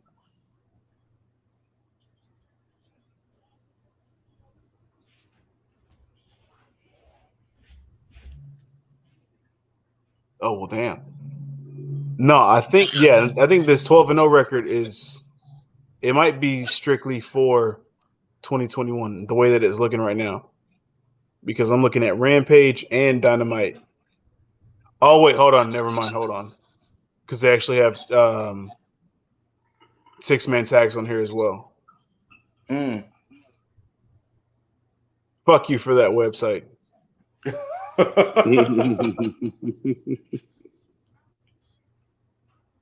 and they have 8-man. So, no, I think this might be all of AEW. Yeah. Yeah. Yep. This is all of AEW. Huh. They've gone undefeated in tag matches with each other. All of AEW. Because, it even shows, they defeated Adam Page and Omega. Mm-hmm. Shit. Yeah. That's a fucking sleeper team right there in terms of AEW. How do they go so under the radar to not boast about being undefeated in AEW? I guess because like you said, the whole family shit, then the whole death triangle. So all the combinations, you tend to forget that when Penta and Phoenix are together, they don't lose. Damn. Because I think once you had the Pac and Phoenix shit, it kind of offset things to where it's like you weren't even thinking about the Lucha Brothers as a pairing. And then I think at that point you had Pac challenge Kenny. You had Phoenix challenge Kenny. You had Penta challenge Kenny. Mm-hmm. So that really just threw everything off. Then you had that one brief moment where Penta and Cody had fought each other. Mm-hmm. Oh, they didn't get the moments where they were like injured or away doing AAA shit. Yeah. Mm-hmm. Because there's AAA shit all over this too. So yeah. AEW with the booking. Man. Make you forget about shit in the best way possible. But yeah. We're gonna get Lucha Brothers and the Acclaimed. Is that on Rampage or is that gonna be on Dynamite? Tomorrow. Oh, no shit. Okay. Yeah. Well, then there we go. Damn, Rampage is fucking stacked. So we got Punk, Rampage Daniel Garcia. has 4 matches tomorrow. Oh, word. Okay. Yeah. So we got the Acclaimed Lucha Brothers, Punk, Daniel Garcia. So what else we have? I think it's Jade Cargill and Sky Blue. Yeah. Really? Huh. Okay. And I forgot the 4th match. Hold on. So that'll be a quick match, the Cargill and Sky Blue match. Yeah, I think so too. Unfortunately. Huh. Because Sky Blue, though. Sky Blue, though. Ricky Starks and Brian Cage for the FTW Championship in the Philly Street Fight. Oh, we forgot to talk about Ricky Starks. No, we didn't. We didn't forget. We didn't. We just didn't care enough. And here's the reason why. I mentioned it earlier because I had stated that if you're not in a scheduled match, there's no reason you should be in ring gear. I don't give a shit if you're on Elevation or Dark. You're supposed to be showcasing the fact that you weren't scheduled tonight on that night. Come out in some regular clothes, then go back and put your gear on if you got a match later. Brian Cage. You don't live in your fucking gear. No. I think I've seen Brian Cage in like regular clothes maybe once or twice. Every other time it's in his fucking ring gear. Apparently he lives in that gear. I know you don't walk around in your ring gear all day, Brian Cage. Watch him walk around in his home just like in ring gear. Then I would take my words back.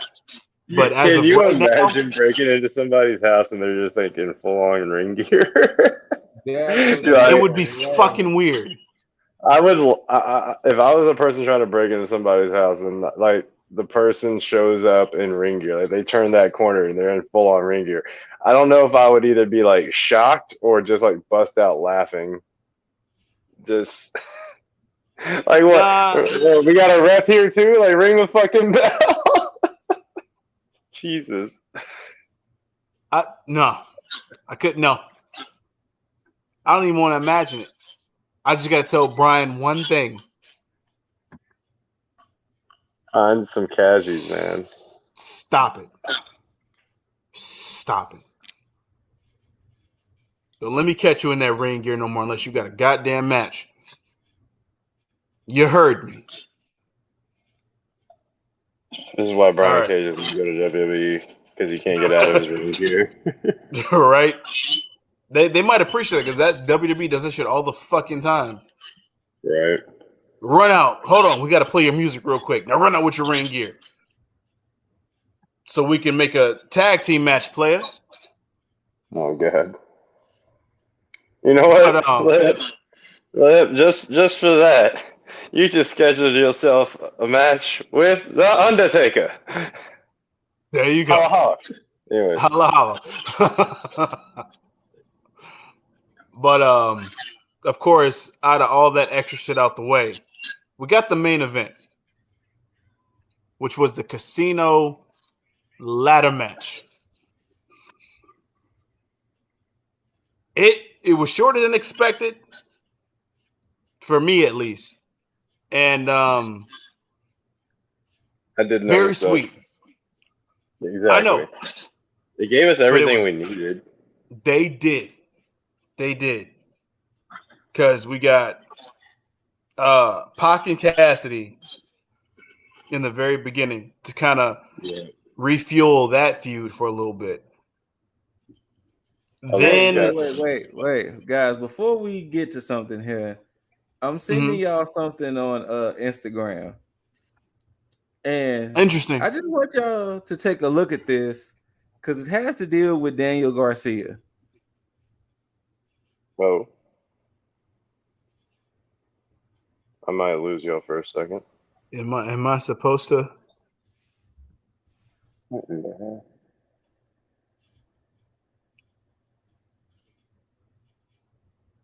Huh. Whoa. Huh. Damn. Huh. Okay. That's interesting. Very. Look. This right here is the embodiment of somebody putting in overtime.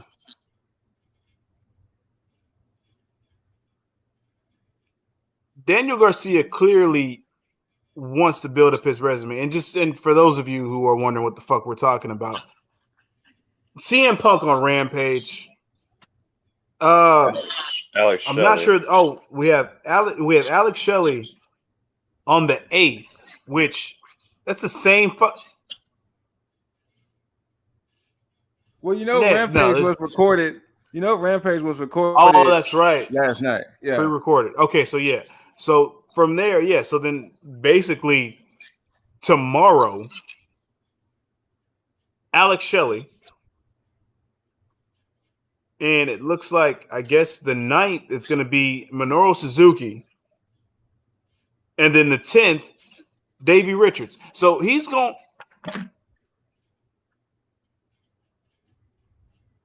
Daniel Garcia has quickly become somebody I could not give less of a fuck about.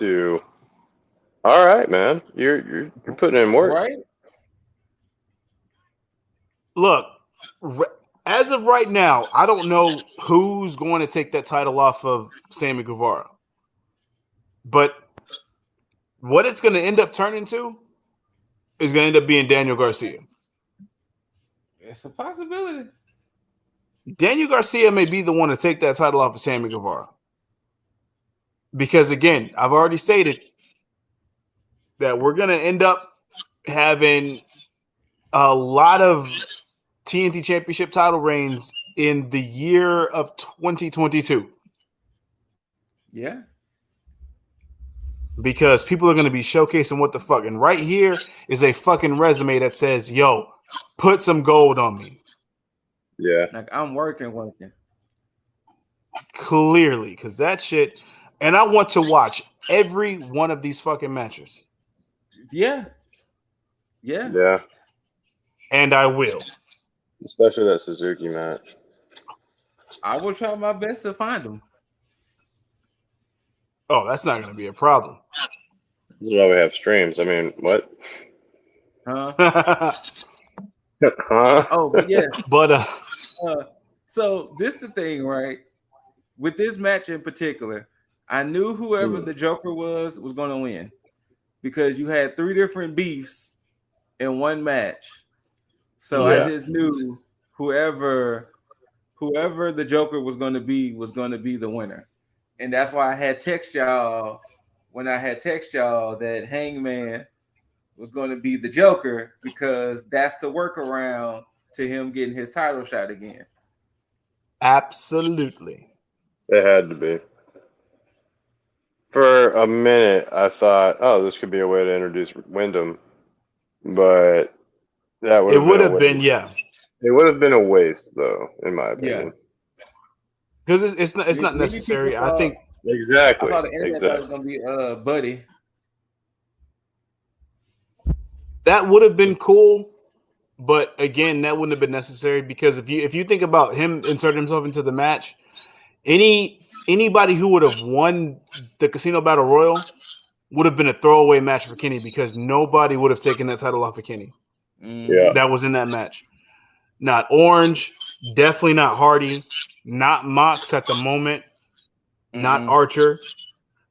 Andrade, if they didn't put the AAA title on him, they weren't going to put this on him.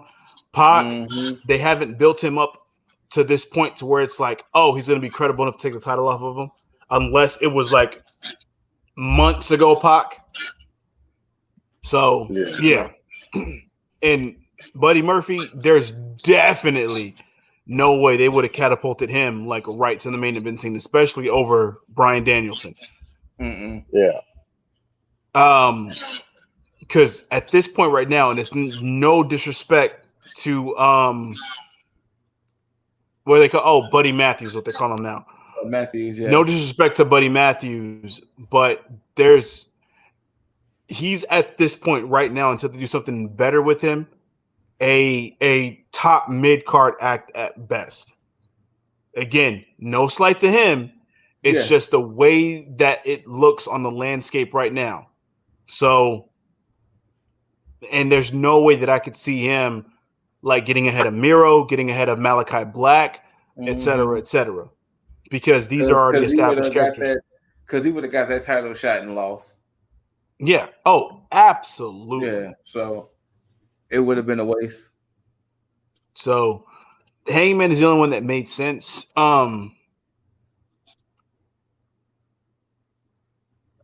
Yeah.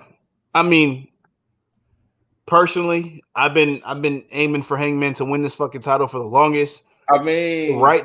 Yes, you have. Right now is the time to pull that fucking trigger because, again, there is no better time, especially at the very last fucking minute, to do this shit than at Full Gear. Does he still kick out the one-wing angel? Yes, absolutely. Absolutely. Okay. Look, the ovation that Hangman got last night, there's no fucking way that he does not kick out of the one-wing angel. They are looking for a pop. That is going to be and the reason I say that is because the one-wing angel is not even going to fucking matter in the Omega and Danielson match. No. It's not going to matter at all.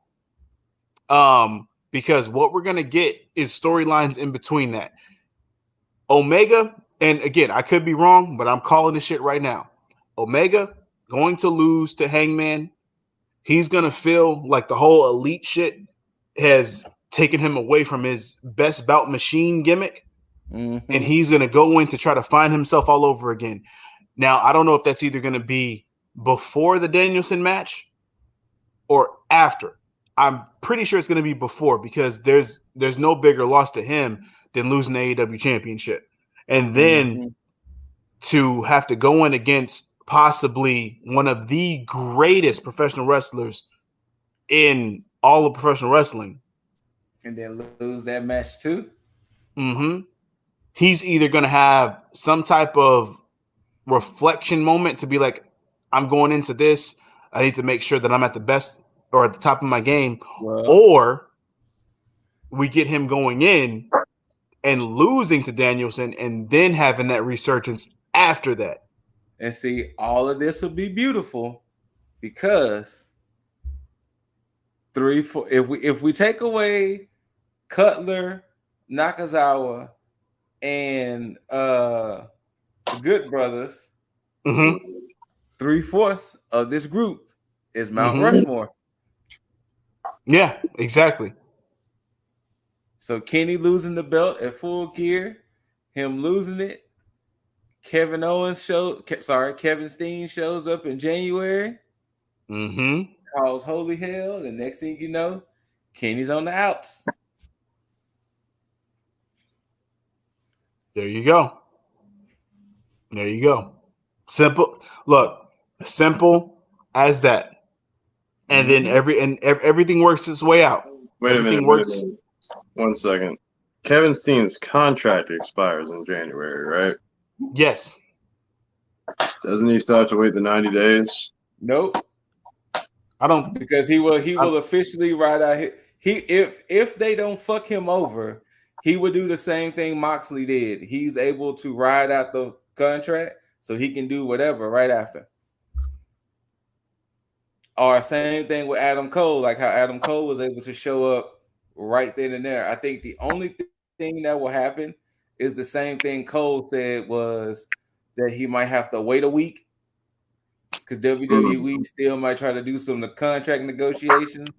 But it's the same thing with Moxley, the same thing with Cole. He would successfully ride out the full contract unless they pull some bullshit and like fire him in like December or January or some shit like that. Oh yeah, because that is how that shit does work. Wouldn't that be fucking underhanded as hell if they like fired him in December?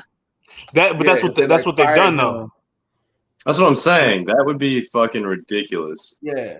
They've done that to a lot of people because what happens is they let go a lot of people to enforce it. Like they don't give a shit about paying you. They'll pay you those 90 days just to make sure you don't make waves elsewhere. Mm-hmm. So if you in your contract, that's it. Mm-hmm. So for him, yeah, he could easily say fuck it, which it seems like it's going that way.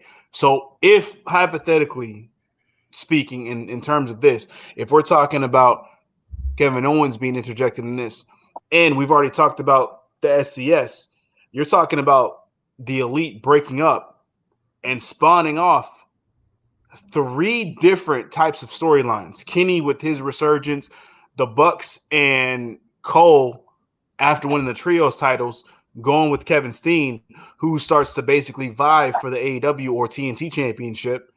Mm-hmm. Then you have the Good Brothers going over there with Punk and Serena D for this new age straight edge society. Perfect. And you know what's the good part about all of this?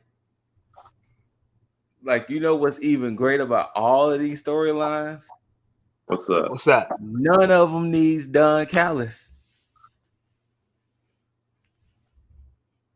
No, Callis stays with Omega. None of them needs Don Callis. That's the beauty of it. Ooh, you know what? Callis will be there for Omega and Hangman. Yeah, he will. He will.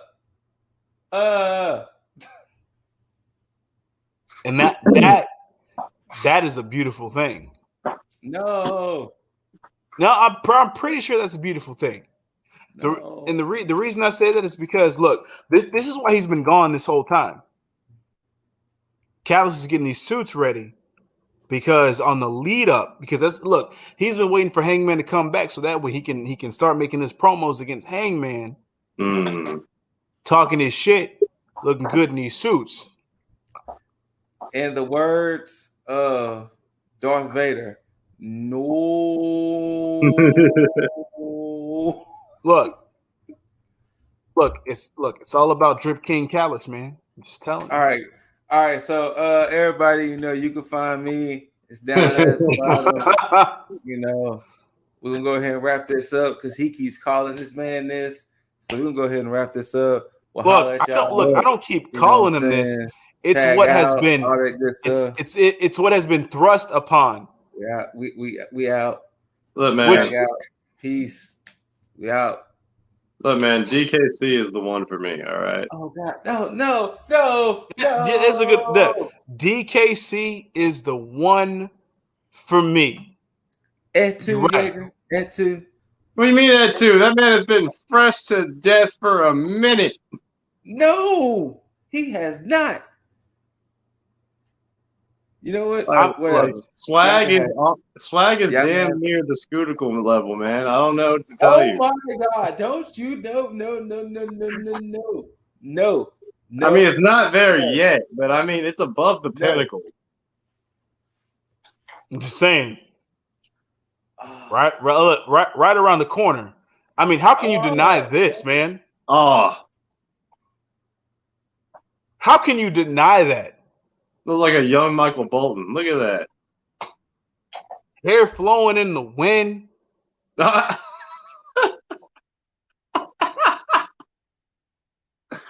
He did the thing.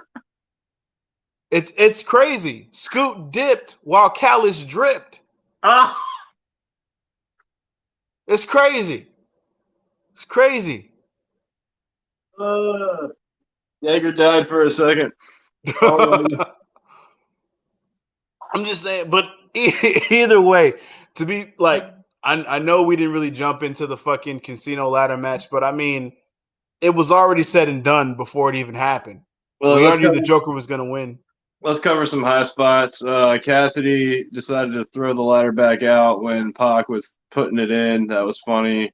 Matt Hardy did his infamous leg drop through a table, which was scary because he has back issues.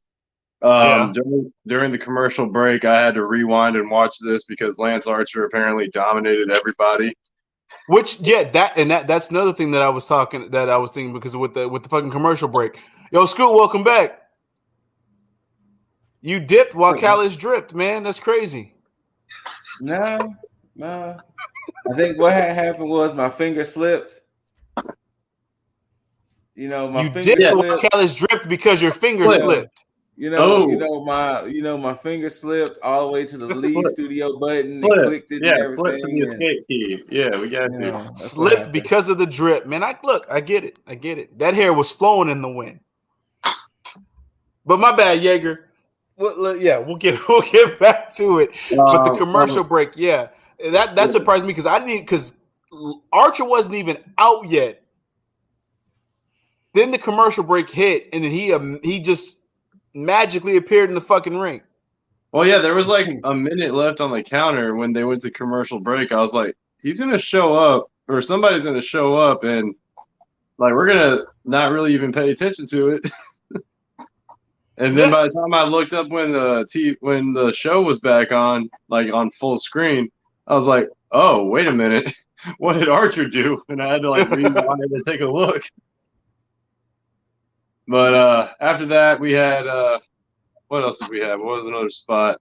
Oh yeah, when Hangman showed up, he freaking did a dead eye to Pac through the table. And I don't know how Pac or Hangman were able to walk after that. Hangman for his knees and Pac for his everything. Hangman sold that shit because I thought he like legitimately hurt himself. Yeah, he really looked like he did.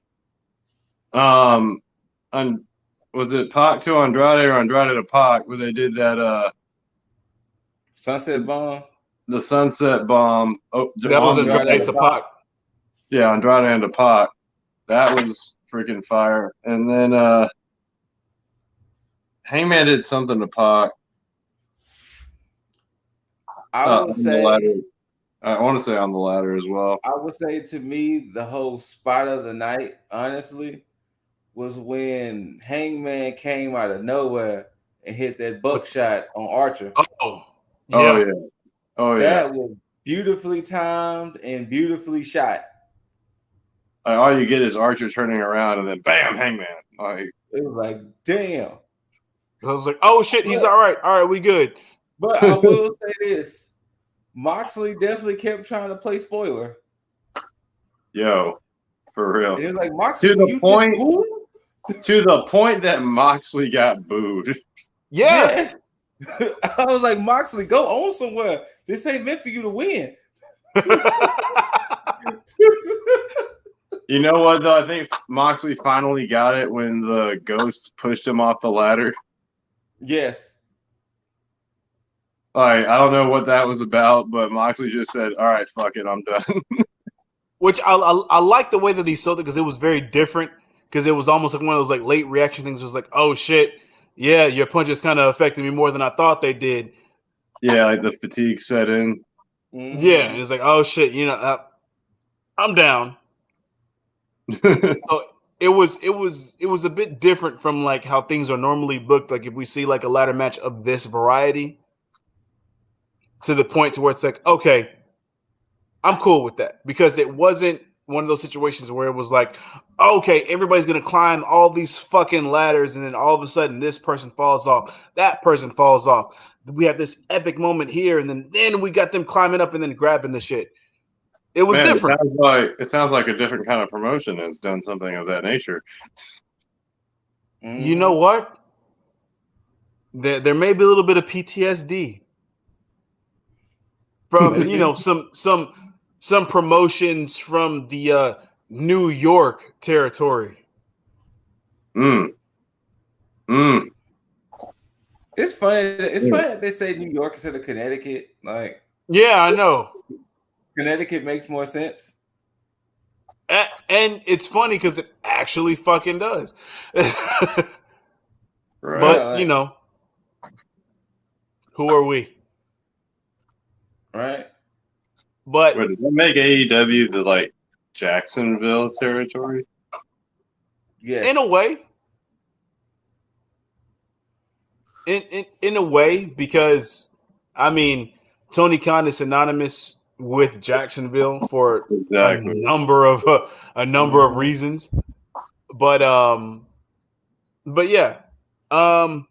Yeah, so Hangman notices that nobody else is coming up in the ring or trying to climb the ladder, so he just hops his happy ass up the ladder and grabs a giant poker chip. Yeah. With a little bit of trouble. A little bit. But yeah, it was pretty much set in stone. This is the way to go. Long time storytelling. Everybody needs that fucking payoff. Everybody wants his payoff. Yeah. And if they weren't sure before this match started, they should have been damn sure by the time he came out, because the pop and ovation that he got was solidified that he needs to be that fucking champion. Yeah. And it's one of the main reasons why, again, long-term storytelling to the point to where it's like Chris Jericho was the first AEW champion beating Hangman, and you can clearly see the differences in the reaction that he got when he went against Chris Jericho to now. He's a much bigger star now than he was then. I almost think that was by design that they did it like that. Well, look at all the story building they've done for him since then. Absolutely. So they made him an alcoholic. They made him. They made him there. They wrote it to where he found friends in the Dark Order. Found a family, even if you want to even call it that. They. Did you see the promo during? You ain't see the promo, did you, Jaeger? During Road to the Top. Road to the Top. Yeah.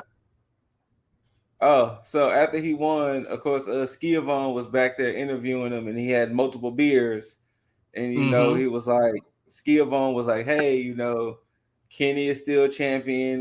They're joined by Adam Cole, and he was like, whoa, Adam Cole, and then he was like, so what's up? And he was like, well, it's no secret. I had a baby. I got tired of being at home. I had to get my ass back to work. I ran the PTO. he was like, I ran the PTO, so I had to come back. And then Tony was like asking him, when is he going to cash in? He was like, Tony, I just won it.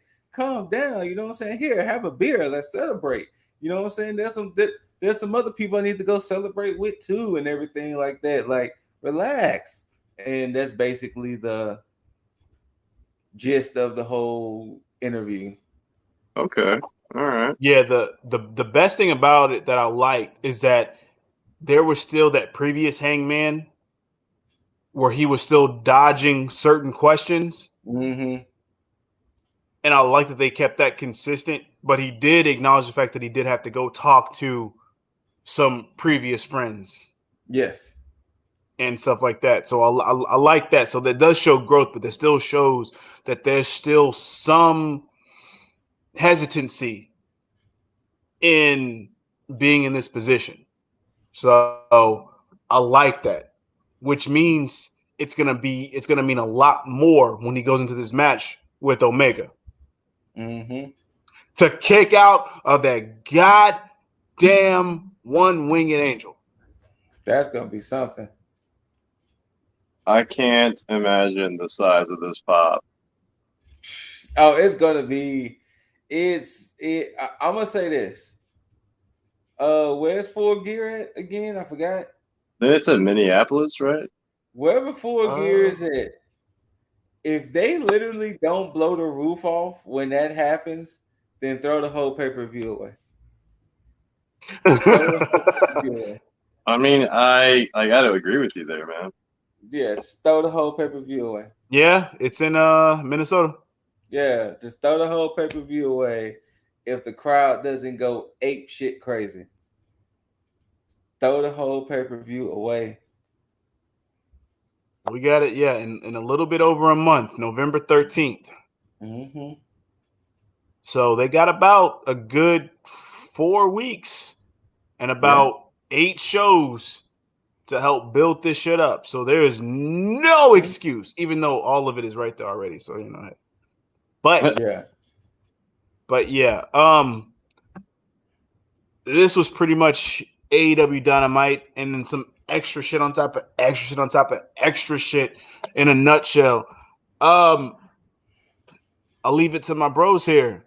Any final thoughts on this AEW Dynamite episode, or anything else that we've talked about, or anything that we haven't talked about that you want to drop on the peeps tonight?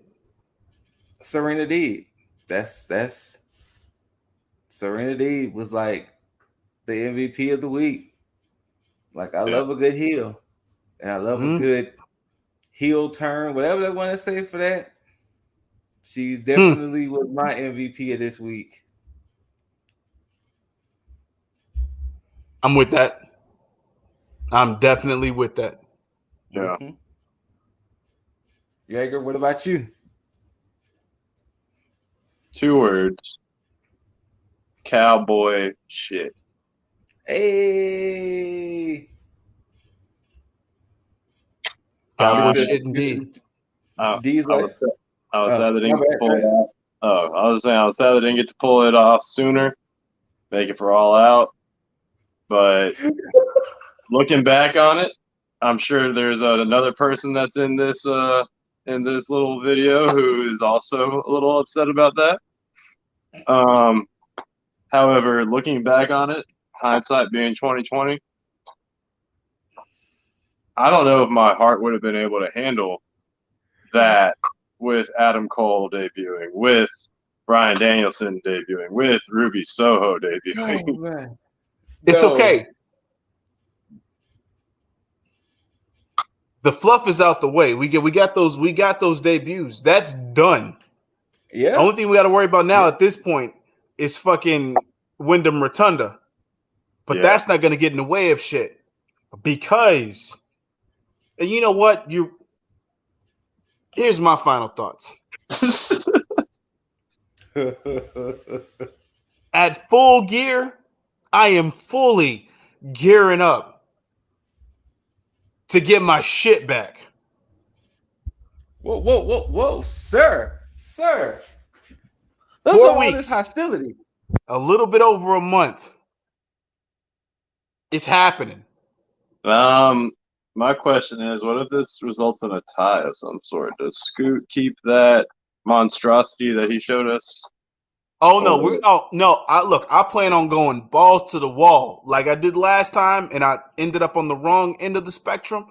There's gonna be a definitive winner in this shit. I will build up a point system that's going to eliminate all discrepancies. Okay. Get my shit back. I was too much of a stand for Hannah J. And I really had faith in AEW to not make the Joker the winner due to their track record. But now they've gone 2-0 with Jokers being winners. That's true.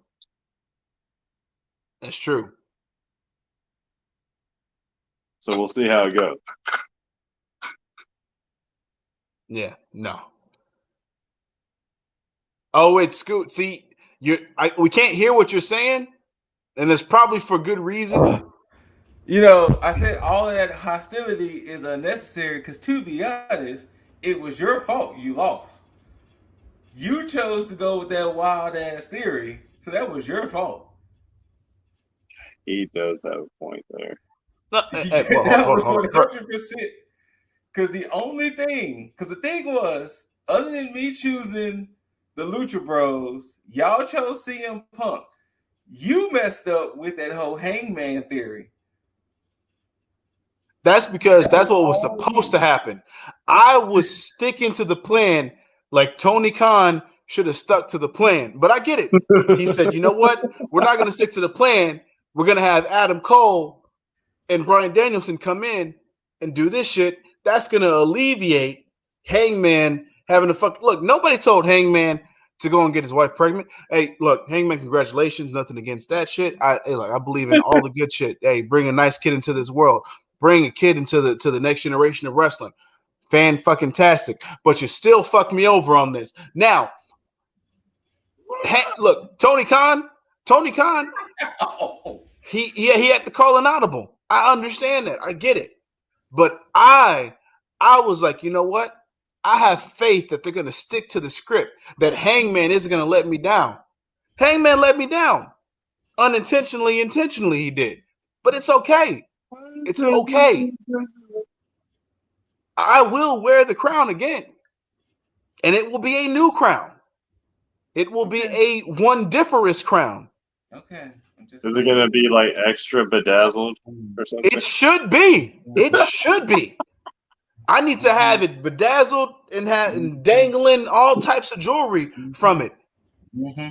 Oh, shit. I will become the new drip king. Mm-hmm. Mm-hmm. Lit drip king. That sounds weird. That sounds very weird. Mm-hmm. But I'm sticking with it. Lit drip king, LDK. Mm-hmm. That also sounds very weird. Mm-hmm. And no, this isn't LD energy either. Mm-hmm.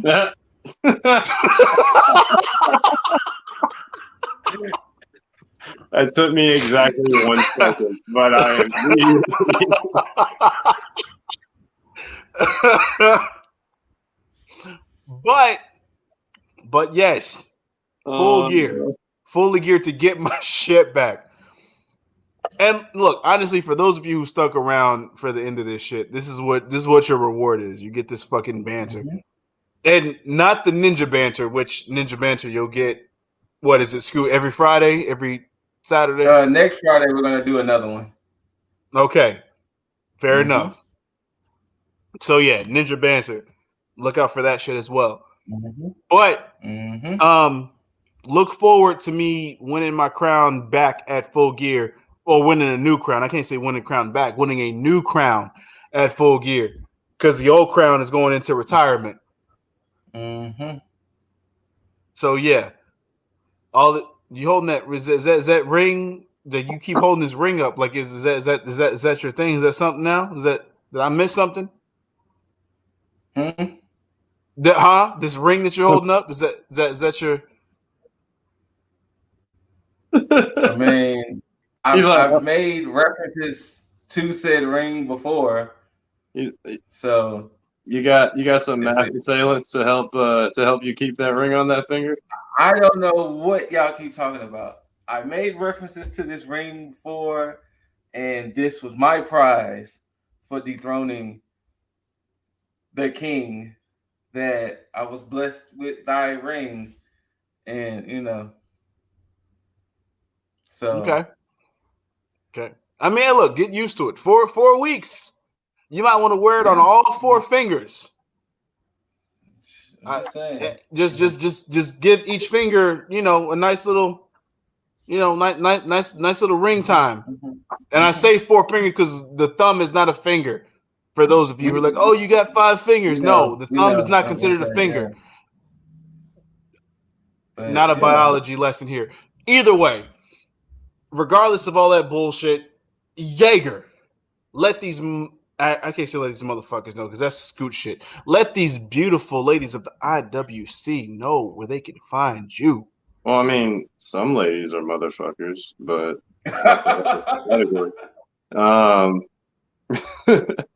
It's been on the crawl, but TikTok, IG, Twitter, Xbox, PlayStation, it's all one thing. It's all me. It's all Jaeger Bombastic. Oh, and if you really just want to get at me, just check your DMs. I might already be there.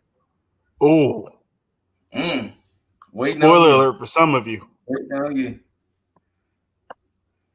How about you, Scoot? Where you at? Oh, me. You can find me sitting upon my throne in the Scootical, waiting to be challenged. I'm waiting for Full Gear. I'm waiting for this to happen so that way I can reign supreme throughout the rest of the year. With mass assailants. That's where you can find me. I don't know who those 5 gentlemen were. I don't know. But I'm just saying. No face, no case. And it's been at the bottom through the crawls, The former king's name is first, but here you go, right there. That's the name, the second one. There you go. That's the one, You can follow me in all those other places, chilling. Like I said, it's a high throne, in the Scootical, because when you think you at the pinnacle, look up. Now, the thing is, I don't know how this is going to work because the person who's supposed to give y'all positivity needs the positivity himself. Oh, wow. I don't know how this works today because he came for me. I was just sitting here chilling. He came for me. So however how this works, Dizzle, you let the people know where they can get positivity and, whatever, all these things. Go ahead and let the people know where they can get their daily dose of positivity. You're right. Lifestyle 1-Up. All that positivity and all daily serving of goodness for whenever some obnoxious person comes to try to steal all your thunder with all their negative, higher than ever energy that comes from somewhere up in the clouds on their high pedestal of negativity. They try to rain down on your positivity parade. Just get your daily dose. Lifestyle 1-Up. All your podcast listening platforms. Just angelic. Just IG, TikTok, Twitter, all that good shit. YouTube. But if you want to get froggy and leap with the toad, Lip Deasley is where you want to be at. All the social media BS that I don't like, but I still am on for some odd reason. Your IGs, your Twitters, your TikToks, your YouTubes, etc. I'm there, I guess. Hit me up. But I remember when those lifestyle 1-Ups were on IG, but yeah, they're coming back. Look, hiatus. I was sick. All this other stuff was going on. Look, matter of fact, y'all be hearing about that later. We'll talk about that. Anyway, like always, whether you loved it or hated it, thumbs up, thumbs down, don't forget to rate it. Leave all your comments, questions, concerns, your DMs for Jaeger, ladies, if that's what you want. Your heat for Scoot, your suggestions of what I need to review or what the fuck ever for me. I don't care. Just put the shit down there. We want it all. Jinder Mahal, if you want to plead your case, I'll be happy to put you in your place.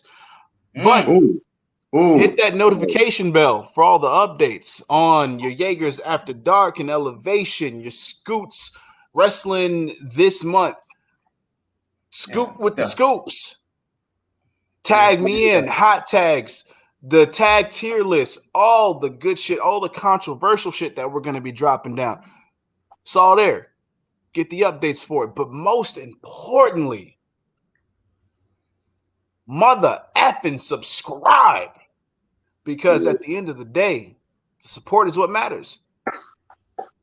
Trying to build this tag army, this conglomerate, the potential conglomerate. And just remember,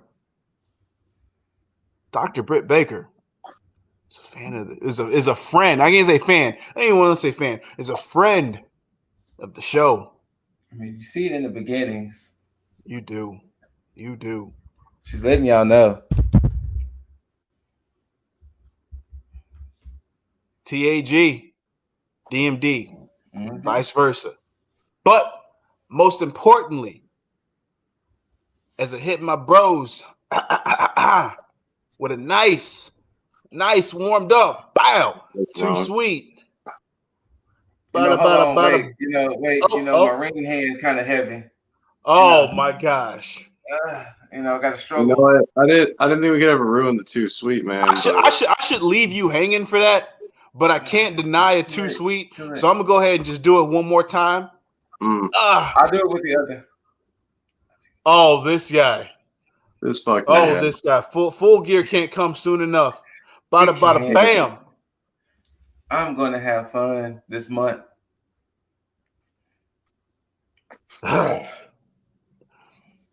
As I humbly humble myself, I bid you all adieu.